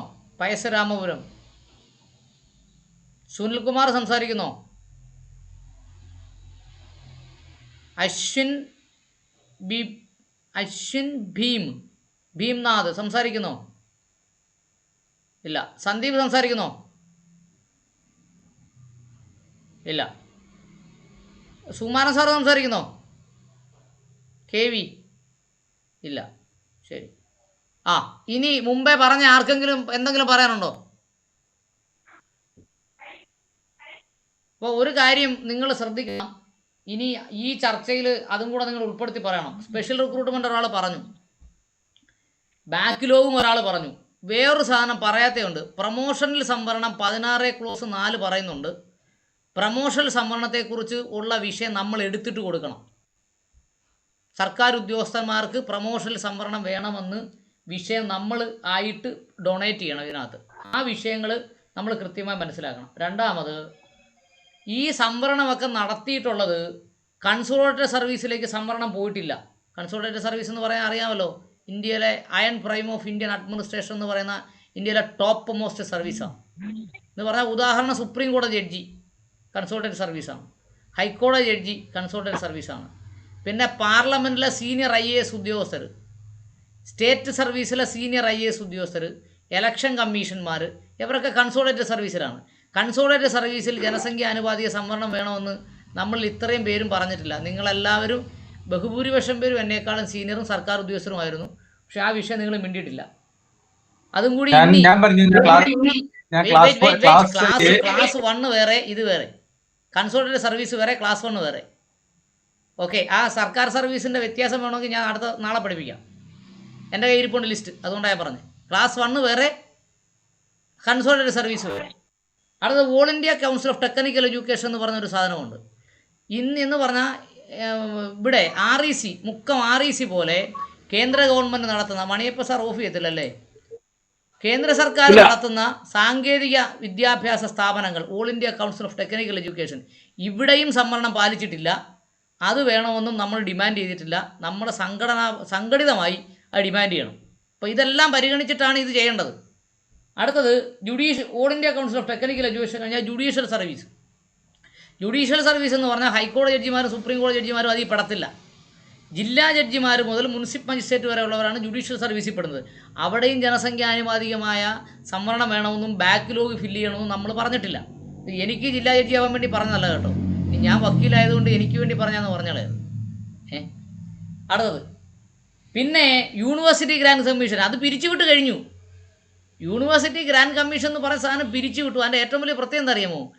OBC-ക്കാരും പട്ടികജാതിക്കാരും പട്ടികവർഗ്ഗക്കാരും ഏറ്റവും കൂടുതൽ ശമ്പളം വാങ്ങിയ ഒരു ഫീൽഡാണ് UGC. ഏറ്റവും അധികം പൈസ മേടിച്ച് ഏറ്റവും കൂടുതൽ പേർക്ക് യൂണിവേഴ്സിറ്റി ഗ്രാൻഡ് കമ്മീഷൻ പ്രകാരം ജോലിയും കിട്ടി. എത്രയാണ് തുടങ്ങുന്ന ശമ്പളം എത്ര? 35,000 രൂപയാണ് തുടങ്ങുന്നത്. മുനിസിപ്പൽ സ്റ്റേറ്റിൻ്റെ ശമ്പളമാണ് യൂണിവേഴ്സിറ്റി ഗ്രാൻഡ് കമ്മീഷൻ്റെ ഫസ്റ്റ് അപ്പോയിൻമെൻറ്റ്. അതിന് പിന്നെ 5 വർഷം കഴിയുമ്പോഴത്തേന് സ്കെയിൽ ഉയർന്നങ്ങ് പോകുമല്ലേ. ജില്ലാ ജഡ്ജിയേക്കാൾ കൂടുതൽ ശമ്പളം വാങ്ങിക്കുന്ന പ്രൊഫസർമാരുണ്ടായിരുന്നു. അപ്പോൾ യൂണിവേഴ്സിറ്റി ഗ്രാൻഡ് കമ്മീഷൻ പിരിച്ചു വിട്ടതോടുകൂടി പട്ടികജാതിക്കാരൻ്റെ കൃത്യം MPയിലും PhDയും കഴിഞ്ഞവർക്കൊന്നും പണിയില്ലാതായി. ഇതുപോലെ മാത്രമല്ല ഇപ്പം വിദ്യാഭ്യാസ മേഖല ഇതിനകത്ത് ചർച്ച ചെയ്യുന്നുണ്ട്. വിദ്യാഭ്യാസ മേഖലയിൽ കോളേജ് വിദ്യാഭ്യാസം എല്ലാം സ്വകാര്യവൽക്കരിക്കുകയും ചെയ്തു. അപ്പം UGCയിൽ ഇനി പണി കിട്ടാൻ പോകുന്നില്ല. അപ്പോൾ ആ വിഷയങ്ങൾ കൂടി നമ്മൾ അഡ്രസ്സ് ചെയ്യണം. ഞാനിത് പറഞ്ഞെന്താണെന്നറിയാമോ, നമ്മളൊക്കെ വിവിധ സംഘടനാ നേതാക്കന്മാരൊക്കെയാണ്. നിങ്ങൾ സംഘടനാ തലത്തിൽ ചർച്ച ചെയ്യുമ്പോൾ ഈ വിഷയങ്ങളൊക്കെ നോട്ട് ചെയ്ത് വെച്ച് ചർച്ച ചെയ്യണം. അല്ലാതെ എനിക്കറിയാവുന്ന കാര്യം ഞാൻ പറയുകയും നിങ്ങൾക്കറിയാവുന്ന കാര്യം നിങ്ങളും പറയുകയാണെങ്കിൽ നമുക്ക് ചർച്ചയുടെ ആവശ്യമില്ലല്ലോ. അഭിപ്രായ സമന്വയം ഉണ്ടാക്കുന്നതിനും നമ്മൾ കേരളത്തിൽ ഒരേ രീതിയിൽ തന്നെ വിഷയം അവതരിപ്പിക്കുന്നതിനും വേണ്ടിയാണ് നമ്മൾ ക്ലാസ് നടത്തുകയും ചർച്ച നടത്തുകയും ചെയ്യുന്നത്. അല്ലെങ്കിൽ നിങ്ങൾക്ക് വേറെ പണിയില്ലേ, എനിക്ക് വേറെ പണിയില്ലേ ഈ സമയത്ത്? ശരി, ഇപ്പം എനിക്ക് പറയാനുള്ള ഞാൻ പറഞ്ഞു. ഇനി ആർക്കെങ്കിലും പറയാനുണ്ടെങ്കിൽ പറയാം.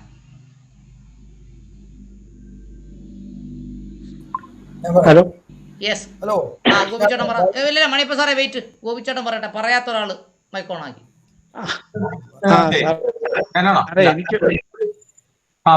അല്ലല്ല, എം ഗോപി. പറയാത്ത ഒരാൾ വെയിറ്റ് ചെയ്യൂ, അദ്ദേഹം പറയുന്നത്. സാറേ, ഒരു സംശയമാണ്. ഈ ക്രിമി ലെയറിനെ മാറ്റിക്കഴിഞ്ഞാൽ സബ് കാസ്റ്റിൽ ബാക്കി വരുന്ന കുട്ടികള് അവർ കോമ്പറ്റിറ്റീവ് കപ്പാസിറ്റി കുറഞ്ഞവരാകാനാണ് കൂടുതലും സാധ്യത. അപ്പോൾ ആ സബ് കാസ്റ്റിനുള്ള ലൈനും പോയി, മൈക്കോണാപ്പൽ ലൈൻ പോയി. ശരി, ഇനി സുനില്, പയസ്, സുനില്, അശ്വിൻ, ഭീം, സന്ദീപ്, ഇങ്ങനെ ആരെങ്കിലും സംസാരിക്കുന്നുണ്ടോ? നിങ്ങൾ 4 പേരാണ് ഇനി സംസാരിക്കാനുള്ളത്. പിന്നെ നമ്മുടെ സുകുമാരൻ ചേട്ടനും 5 പേര്. ഞാനിവിടെ ലിസ്റ്റ് വെച്ചാൽ അരുൺദേവ് സംസാരിച്ചല്ലോ. ഈ 5 പേർക്ക് ഒരു ചാൻസ് കൂടെ കൊടുക്കുകയാണ്. ഇല്ല, മൈക്ക് ഓണാക്കിയാൽ സംസാരിക്കാം. നിങ്ങൾക്ക് അവരുടെ ലൈൻ കിട്ടുന്നില്ല എന്ന് തോന്നുന്നു. ശരി, ആ, ഇനി ഗോപിച്ചേട്ടൻ, എം ഗോപി സംസാരിക്കുന്നത് പറ കേൾക്കട്ടെ. ഇല്ല, ആ, ഇനി ആരെയാണെങ്കിലും സംസാരിച്ചോ, മൈക്ക് ഓണാക്ക്. വീഡിയോ യൂട്യൂബിൽ എപ്പോഴാണ് അപ്ലോഡ് ചെയ്തത്? ഇന്ന് ഞാൻ ഇത് അപ്ലോഡ് ചെയ്തതിന് ശേഷമേ ഭക്ഷണം കഴിക്കാൻ പോകും. അപ്ലോഡ് നിങ്ങൾ ഏത് ഗ്രൂപ്പിൽ നിന്നാണ് വരുന്നത്? ആ ഗ്രൂപ്പിൽ ഇട്ടതിന് ശേഷമേ പോവുള്ളൂ. നേരത്തെ പറഞ്ഞതേ, നേരത്തെ നമ്മുടെ പിന്നെ സ്പെഷ്യൽ റിക്രൂട്ട്മെന്റിന്റെ കാര്യം പറഞ്ഞല്ലോ. നമ്മുടെ ഈ ജഡ്ജ്മെന്റ് ആയിട്ട് ബന്ധപ്പെട്ടിട്ടുള്ളത് പട്ടികജാതിക്കാരുടെ സബ് ഡിവിഷനിലെ റിസർവേഷന്റെ കാര്യമാണ് ഈ ജഡ്ജ്മെന്റ് വന്നത്. ശരിയല്ലേ? നമ്മൾ മറ്റുള്ള കാര്യങ്ങളൊക്കെ അതിന് ഉപരിയാണ്. നമ്മൾ കൗണ്ടർ ചെയ്യേണ്ടത് എന്താണെന്നറിയാമോ? ഞാനത് ഈ മോസ്റ്റ് ബാക്ക്വേർഡ് ക്ലാസ് ആയ വാത്മീകി പോലെയുള്ള സമുദായത്തിന് സ്പെഷ്യൽ റിക്രൂട്ട്മെന്റ് ഡ്രൈവ് നടത്തിയാൽ മതി, സബ് ക്ലാസിഫിക്കേഷൻ ആവശ്യമില്ല എന്നാണ് കൗണ്ടർ ചെയ്യേണ്ടത്. ഞാനൊരു ഓൾട്ടർനേറ്റീവ് പറയാം. അത് നമ്മൾ കൗണ്ടർ ചെയ്യാൻ വേണ്ടി ഓൾട്ടർനേറ്റീവ് പറയാം. അല്ലാതെ തന്നെ ഇപ്പോൾ ഉള്ള 8% അല്ലെങ്കിൽ 15% ഒരു 2-3% അവർക്ക് വേണ്ടി മാത്രം മാറ്റിവെച്ച് ബാക്കിയുള്ളവർക്ക് അതിനകത്ത് കോമ്പീറ്റ് ചെയ്യാമല്ലോ. അവരെ കിട്ടിയിട്ടില്ലെങ്കിൽ നമുക്ക് അവർ ചെയ്യാമല്ലോ. അല്ല, ശതമാനം കൂട്ടണമെന്ന് പറഞ്ഞാൽ അവർ തരത്തില്ല. സ്പെഷ്യൽ റിക്രൂട്ട്മെന്റ് ഡ്രൈവ് കൂട്ടണമെന്നല്ല പറഞ്ഞത്. ഇപ്പൊ കേരളത്തിൽ എടുക്കുകയാണെങ്കിൽ 8% ഉള്ളത്. ശരിയല്ലേ? അതില് കുറെ പേര് വെരി ബാക്ക്വേർഡ് ആയിട്ടുള്ള ആളുകളുണ്ടെങ്കിൽ അവർക്ക് വേണ്ടി ഒരു 2% മാറ്റി വെച്ചിട്ട് ബാക്കിയുള്ള 6% പഴയ പോലെ ചെയ്യുന്നതിൽ എന്താ തെറ്റുന്ന ഞാനൊരു പ്രോഗ്രസീവ് ആയിട്ട് ചോദിച്ചു മാത്രമേ ഉള്ളൂ. ഞാൻ മറ്റേ ഒന്ന് എതിർത്തോണ്ട് പറഞ്ഞല്ല. അങ്ങനെ ഒരു നിയമം വന്നു കഴിഞ്ഞാൽ അത് ഭാവിയിൽ ദോഷം ചെയ്യും. സ്പെഷ്യൽ റിക്രൂട്ട്മെന്റ് ഡ്രൈവ് നടത്താതെ ഒരു നിയമം വന്നു കഴിഞ്ഞാൽ അത് ഭാവിയിൽ ദോഷം ചെയ്യും. It is an enacted law. ഒരു നിയമമാണ് വന്നത് പഞ്ചാബിൽ. ആ നിയമം അതുപോലെ നിലനിർത്തിയാൽ ദോഷം ചെയ്യും ഭാവിയിൽ. ഒരു സർക്കുലർ കൊണ്ടുവന്ന് സ്പെഷ്യൽ റിക്രൂട്ട്മെന്റ് നടത്തുന്ന പോലെ അല്ല ഒരു നിയമം കൊണ്ടുവരുന്നത്.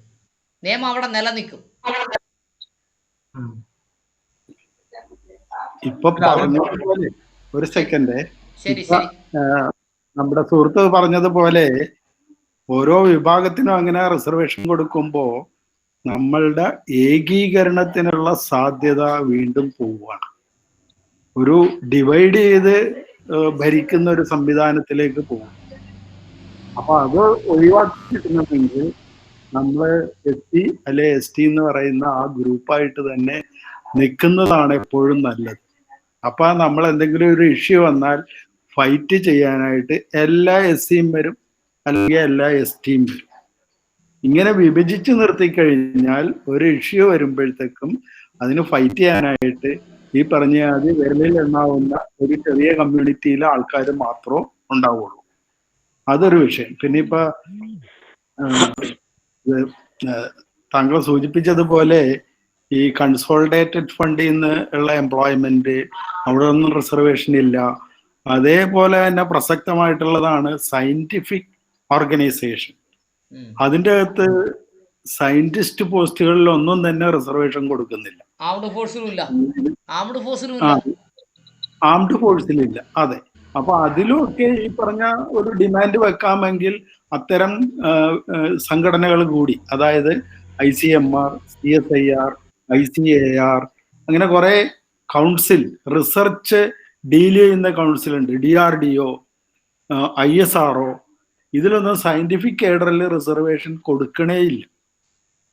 അപ്പൊ അങ്ങനെയുള്ള വിഭാഗങ്ങൾ കൂടി നമ്മുടെ കാഴ്ചപ്പാടിൽ ഉൾക്കൊള്ളിക്കാവുന്നതാണ്. അതാണ് എനിക്ക് പറയാനുള്ളത്. നല്ല സജഷൻ സാറേ. കാരണം നമ്മൾ എതിർക്കുമ്പം ശക്തിയുക്തം എല്ലാ അസ്ത്രങ്ങളും എടുത്ത് പ്രയോഗിക്കുക എന്നുള്ളതാണ്. അതെ അതെ അതെ. നമ്മളെ വിഭജിച്ച് എന്താ ശക്തിയില്ലാത്ത ഗ്രൂപ്പാക്കി മാറ്റുക എന്നുള്ള ഒരു ലക്ഷ്യവും കൂടി ഇതിന്റെ പിന്നിലുണ്ട്. അതുകൂടി നമ്മൾ നമ്മുടെ ആളുകൾ അത് ബോധ്യപ്പെടുത്തണം.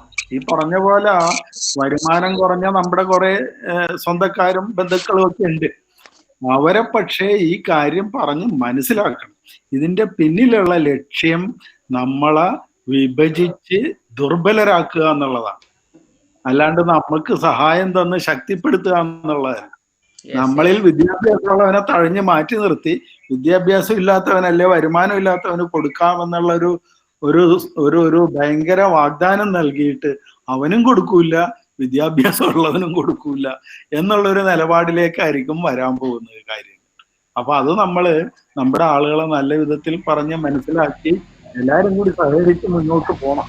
പിന്നെ ഒരു സുഹൃത്ത് സൂചിപ്പിച്ചതുപോലെ മുൻപന്തിയിലേക്ക് കയറി വന്നിട്ടുള്ള ആളുകള് പിന്നിലുള്ളവരുടെ കാര്യം കൂടി നോക്കുന്നത് എപ്പോഴും നല്ലതായിരിക്കും. നല്ലൊരു ശതമാനം ആൾക്കാര് അത്തരത്തിലൊരു ശ്രദ്ധ കൊടുക്കുന്നില്ല. ആരോ ഡോക്ടർ അംബേദ്കറും ഒക്കെ പറഞ്ഞതുപോലെ we have to pay back to the society. അത് കുറെ അധികം ആൾക്കാർ ചെയ്യുന്നില്ല. അതുകൂടി ശ്രദ്ധിക്കണം. ഓക്കെ, എല്ലാവർക്കും നന്ദി. ഓക്കെ, നമ്മുടെ എം ഗോപിച്ചേട്ടൻ മൈക്ക് ഓൺ ആക്കിയിട്ടുണ്ട്. ഒരു തവണയും കൂടെ സംസാരിക്കുക കേൾക്കട്ടെ. അത് ഓഫ് ചെയ്തു. ഇപ്പം എനിക്കാണ് എം ഗോപി എന്ന് പറയുന്ന അദ്ദേഹം റിട്ടയർഡ് IAS ഉദ്യോഗസ്ഥനാണ്. ആണോ? എന്റെ അമ്മേ, എനിക്ക് അറിയത്തില്ല കേട്ടോ. അദ്ദേഹം ഒന്ന് ഓണാക്കൂ, സംസാരിക്കൂ. 2-3 തവണ ഓണാക്കി, അപ്പോഴൊക്കെ വേറെ ആൾക്കാർ സംസാരിക്കുകയാണ്. അദ്ദേഹത്തിന് ചാൻസ് പറയുമ്പോൾ പിന്നെ district education officer, deputy director of education, okay, മനസ്സിലായി. അതെ അതെ. അത് ഇവിടെ സംഭവിച്ചെന്ന് വെച്ചാൽ എന്റെ ഫോണിൽ ചാർജ് കൂടെ നഷ്ടപ്പെട്ടു പോയി. അപ്പൊ എന്റെ ഒരു ഉള്ള സംശയം, നമ്മള് ക്രീമി ലെയറിന്റെ ഒരു സബ് കാസ്റ്റിൽ നിന്നും മാറ്റിക്കഴിഞ്ഞാൽ ബാക്കി വരുന്ന ആ സബ് കാസ്റ്റിലെ കുട്ടികൾ കോമ്പറ്റീറ്റീവ് കപ്പാസിറ്റി കുറഞ്ഞവരായിരിക്കാനാണ് കൂടുതലും സാധ്യത.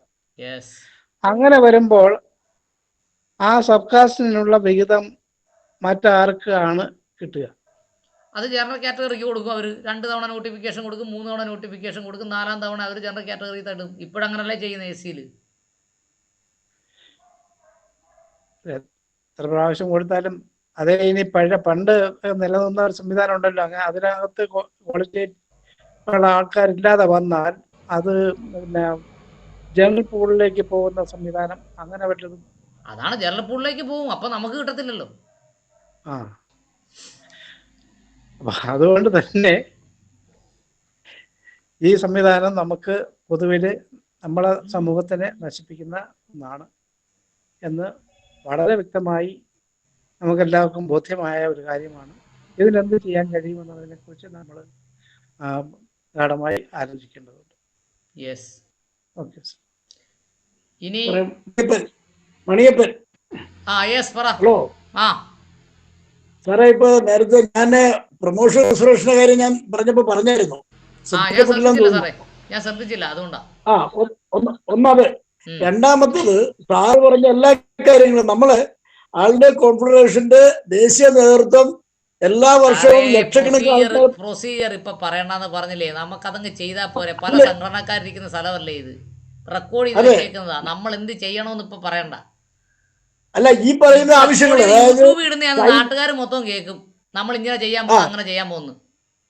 അല്ല, സൈന്യം, ജുഡീഷ്യറി, സാങ്കേതിക മേഖല എല്ലാ വർഷവും ലക്ഷക്കണക്കിന് ആൾക്കാര് സമരം ചെയ്യുന്നുണ്ട്. ഇത് ആണ് ഇപ്പൊ ആവശ്യപ്പെട്ടത്. അതേസമയത്ത് ഇതിലൊന്നും ശ്രദ്ധിക്കാത്തത് കൊണ്ടാണ് ഇങ്ങനെ പറയേണ്ടി വരുന്നത്. ഇപ്പൊ ഈ നിയമം ഇങ്ങനെ വന്നു കഴിഞ്ഞപ്പോ ഇപ്പൊ കുറച്ചു പേരെങ്കിലും ശ്രദ്ധിക്കാൻ തുടങ്ങി. ഇനി ഇത് പൂർണ്ണമായി ഇല്ലാതാകുന്ന ഒരു അവസ്ഥ വരുമ്പോഴേ ബാക്കിയുള്ളവരുടെ ശ്രദ്ധ വരത്തുള്ളൂ. അപ്പൊ അതുകൊണ്ട് കൂടുതൽ ആൾക്കാർ ഈ വിഷയം പഠിക്കാൻ തയ്യാറാകുകയും കൂടുതൽ ആൾക്കാരെ ഇതിനകത്ത് ഇടപെടുകയും സഹകരിക്കുകയും ചെയ്താൽ മാത്രമേ ഇതിൽ നിന്ന് നമുക്ക് രക്ഷപ്പെടാൻ കഴിയത്തുള്ളൂ, അല്ലെങ്കിൽ ഇതിനെ നേരിടാൻ പ്രതിരോധിക്കാൻ കഴിയത്തുള്ളൂ. അതാണ് എനിക്ക് പറയാനുള്ളത്. മുമ്പേ ഓണാക്കാത്ത ആരെങ്കിലും ഓണാക്കാൻ പരിപാടി ഉണ്ടോ, അല്ലെങ്കിൽ നിർത്താൻ? ഒറ്റ കാര്യം പറയട്ടെ. നമ്മുടെ ഈ ലോവസ്റ്റ് കാറ്റഗറിയിൽ നിൽക്കുന്ന ആളുകൾക്ക് അവിടെ റിസർവേഷൻ ആ പോസ്റ്റുകള് ജനറൽ പൂളിലേക്ക് പോകാതെ ഇവിടെ ബ്ലോക്ക് ചെയ്ത് നിർത്തുക എന്നുള്ള ഒരു സംവിധാനം ഉണ്ടാവണം. അതാണ് special drive, special recruitment drive. അതവിടെ നിർത്താൻ. അവിടെ സ്പെഷ്യൽ റിക്രൂട്ട്മെന്റ് നടന്നില്ലെങ്കിൽ പോലും അത് ഈ ജനറൽ പൂളിലേക്ക് പോകാതിരിക്കാനുള്ള പിന്നെ സമ്മർദ്ദം ചെലുത്താൻ നമ്മളൊക്കെ സാധിക്കണം. അതിനുള്ള വാദം സുപ്രീം കോടതിയിൽ നടത്തണമല്ലോ. മാത്രമല്ലെന്ന് നമ്മൾ ഈ മുമ്പേ അക്കൗണ്ട് പറഞ്ഞല്ലോ, ഈ സ്ഥലത്തൊന്നും റിസർവേഷൻ ഇല്ലെന്നും സ്പെഷ്യൽ റിക്രൂട്ട്മെന്റ് നടക്കുന്നില്ലെന്നും. പിന്നെ ഒരു ചേട്ടൻ പറഞ്ഞല്ലോ ബാക്ക്ലോഗ് വേക്കൻസി ഫില്ല് ചെയ്തിട്ടില്ലെന്നും പ്രമോഷണൽ സംവരണം നടപ്പാക്കിയിട്ടെന്നും രീതിയിൽ കൃത്യമായ വാദഗതികൾ എവിടെ ഉന്നയിക്കണം, സുപ്രീം കോടതി ഉന്നയിക്കുകയും വേണം, നമ്മുടെ ജനങ്ങളുടെ ഇടയിൽ ഇത് എത്തുകയും വേണം. നമ്മൾ വളരെ നിസ്സാരമായിട്ട് തന്നെ കാണരുത്. നാളെ ഒരു നിയമം വന്നു കഴിഞ്ഞാൽ പിന്നെ നിയമം എടുത്ത് മാറ്റാനൊന്നും നമ്മളെ കൊണ്ട് പറ്റുകയില്ല. നമ്മളിപ്പോഴും വളരെ നിസ്സാരമായിട്ട് അതിനെ കാണുന്നത്, അതാണ് പ്രശ്നം. ഞാൻ സർക്കാർ ഉദ്യോഗസ്ഥനൊന്നുമല്ല, എനിക്ക് ക്രീമി ലെയറിൻ്റെ പറ്റിയ വരുമാനവും ഇല്ല. എങ്കിലും ഞാനിത് ഏറ്റെടുത്ത് ചർച്ചയ്ക്ക് വിധേയമാക്കിയത്? എൻ്റെ അച്ഛനും സർക്കാർ ഉദ്യോഗസ്ഥനല്ല, എൻ്റെ കുട്ടി സംവരണത്തിലല്ല പഠിക്കുന്നത്, ഞാൻ CBSE പഠിപ്പിക്കുന്നത്. അപ്പോൾ നമ്മുടെ വ്യക്തിപരമായ താല്പര്യമല്ല ഇതിന്. Is our social issue. അങ്ങനെ സോഷ്യൽ ഇഷ്യൂസ് അഡ്രസ്സ് ചെയ്യുമ്പോൾ പ്രത്യേകിച്ച് റിട്ടയർ ഉദ്യോഗസ്ഥർ കൂടുതലുള്ളവർ ഈ മേഖലകളെല്ലാം ശ്രദ്ധിക്കണമെന്നാണ് ഞാൻ ഈ പറഞ്ഞത്. സ്പെഷ്യൽ റിക്രൂട്ട്മെന്റ് ഡ്രൈവ് ഒരാൾ പറഞ്ഞു, അത് ശ്രദ്ധിക്കണം. ബാക്ക്ലോഗ് അതും ശ്രദ്ധിക്കണം. പ്രൊമോഷൻ റിസർവേഷൻ കൃത്യമായി ശ്രദ്ധിക്കണം. എങ്കിൽ മാത്രമല്ലേ സർക്കാർ ഉദ്യോഗസ്ഥർ നമ്മുടെ കൂടെ നിൽക്കുള്ളൂ. നിലവിലുള്ള സർക്കാർ ഉദ്യോഗസ്ഥരെ കൂടെ നിർത്തണ്ടേ, അപ്പോൾ പ്രൊമോഷൻ റിസർവേഷൻ ശ്രദ്ധിക്കണ്ടേ? പിന്നെ നമ്മൾ മുമ്പേ പറഞ്ഞ പോലെ കൺസോളിഡേറ്റഡ് സർവീസ് മുതൽ താഴേക്കുള്ള സർവീസുകളൊന്നും നമ്മുടെ ആൾ എത്തിയിട്ടില്ല എന്ന് കൃത്യമായി ബോധ്യപ്പെടുത്തുമ്പോഴാണ് ഇത് ട്രാപ്പാണെന്ന് ആർക്ക് മനസ്സിലാവുന്നത്? നമ്മുടെ സാധാരണക്കാർക്ക് മനസ്സിലാവും. ഇല്ലെങ്കിൽ മണിയപ്പ സാർ ഇതിനെ എതിർത്താൽ പറയും മണിയപ്പ സാറിൻ്റെ മക്കൾക്ക് സംവരണം കിട്ടാനും ബാക്കിയുള്ളവരുടെ മക്കൾക്ക് സംവരണം കിട്ടാതിരിക്കാനും വേണ്ടി എതിർക്കുന്നതെന്ന് പറയും. അങ്ങനെ അപകടമുണ്ട് ഇതിനകത്ത്. സർക്കാർ ഉദ്യോഗസ്ഥർ, റിട്ടയർഡ് സർക്കാർ ഉദ്യോഗസ്ഥർ ഇതിനെ മുന്നിൽ നിൽക്കുമ്പോൾ ഇങ്ങനെ ഒരു പ്രശ്നം അതിനകത്തുണ്ട്. അവർക്ക് പ്രചരിപ്പിക്കാൻ അവർക്ക് ആവശ്യം പോലെ സംവിധാനമില്ലേ?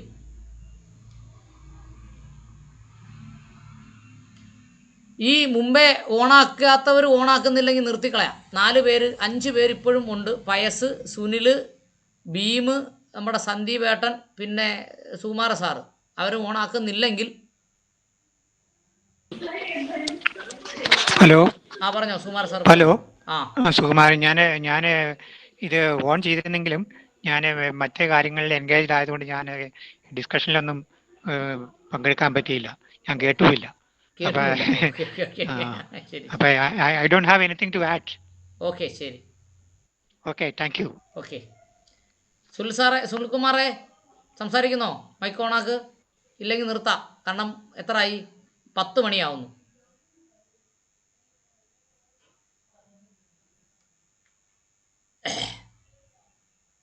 കോഴിക്കോട് നിന്ന് കയറിയവർ സംസാരിക്കുന്നോ?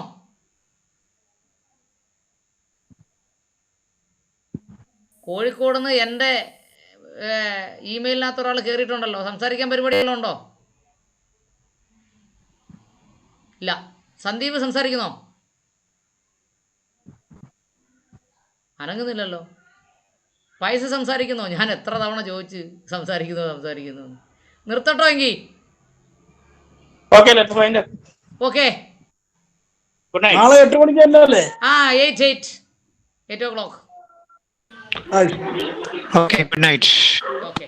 നിങ്ങൾക്ക് ലെഫ്റ്റ് അടിക്കാം, കാരണം എനിക്ക് ലെഫ്റ്റ് അടിക്കാൻ പറ്റത്തില്ല. എനിക്ക് മറ്റ് ഈ സംവിധാനങ്ങളൊക്കെ ചെയ്യണമല്ലോ.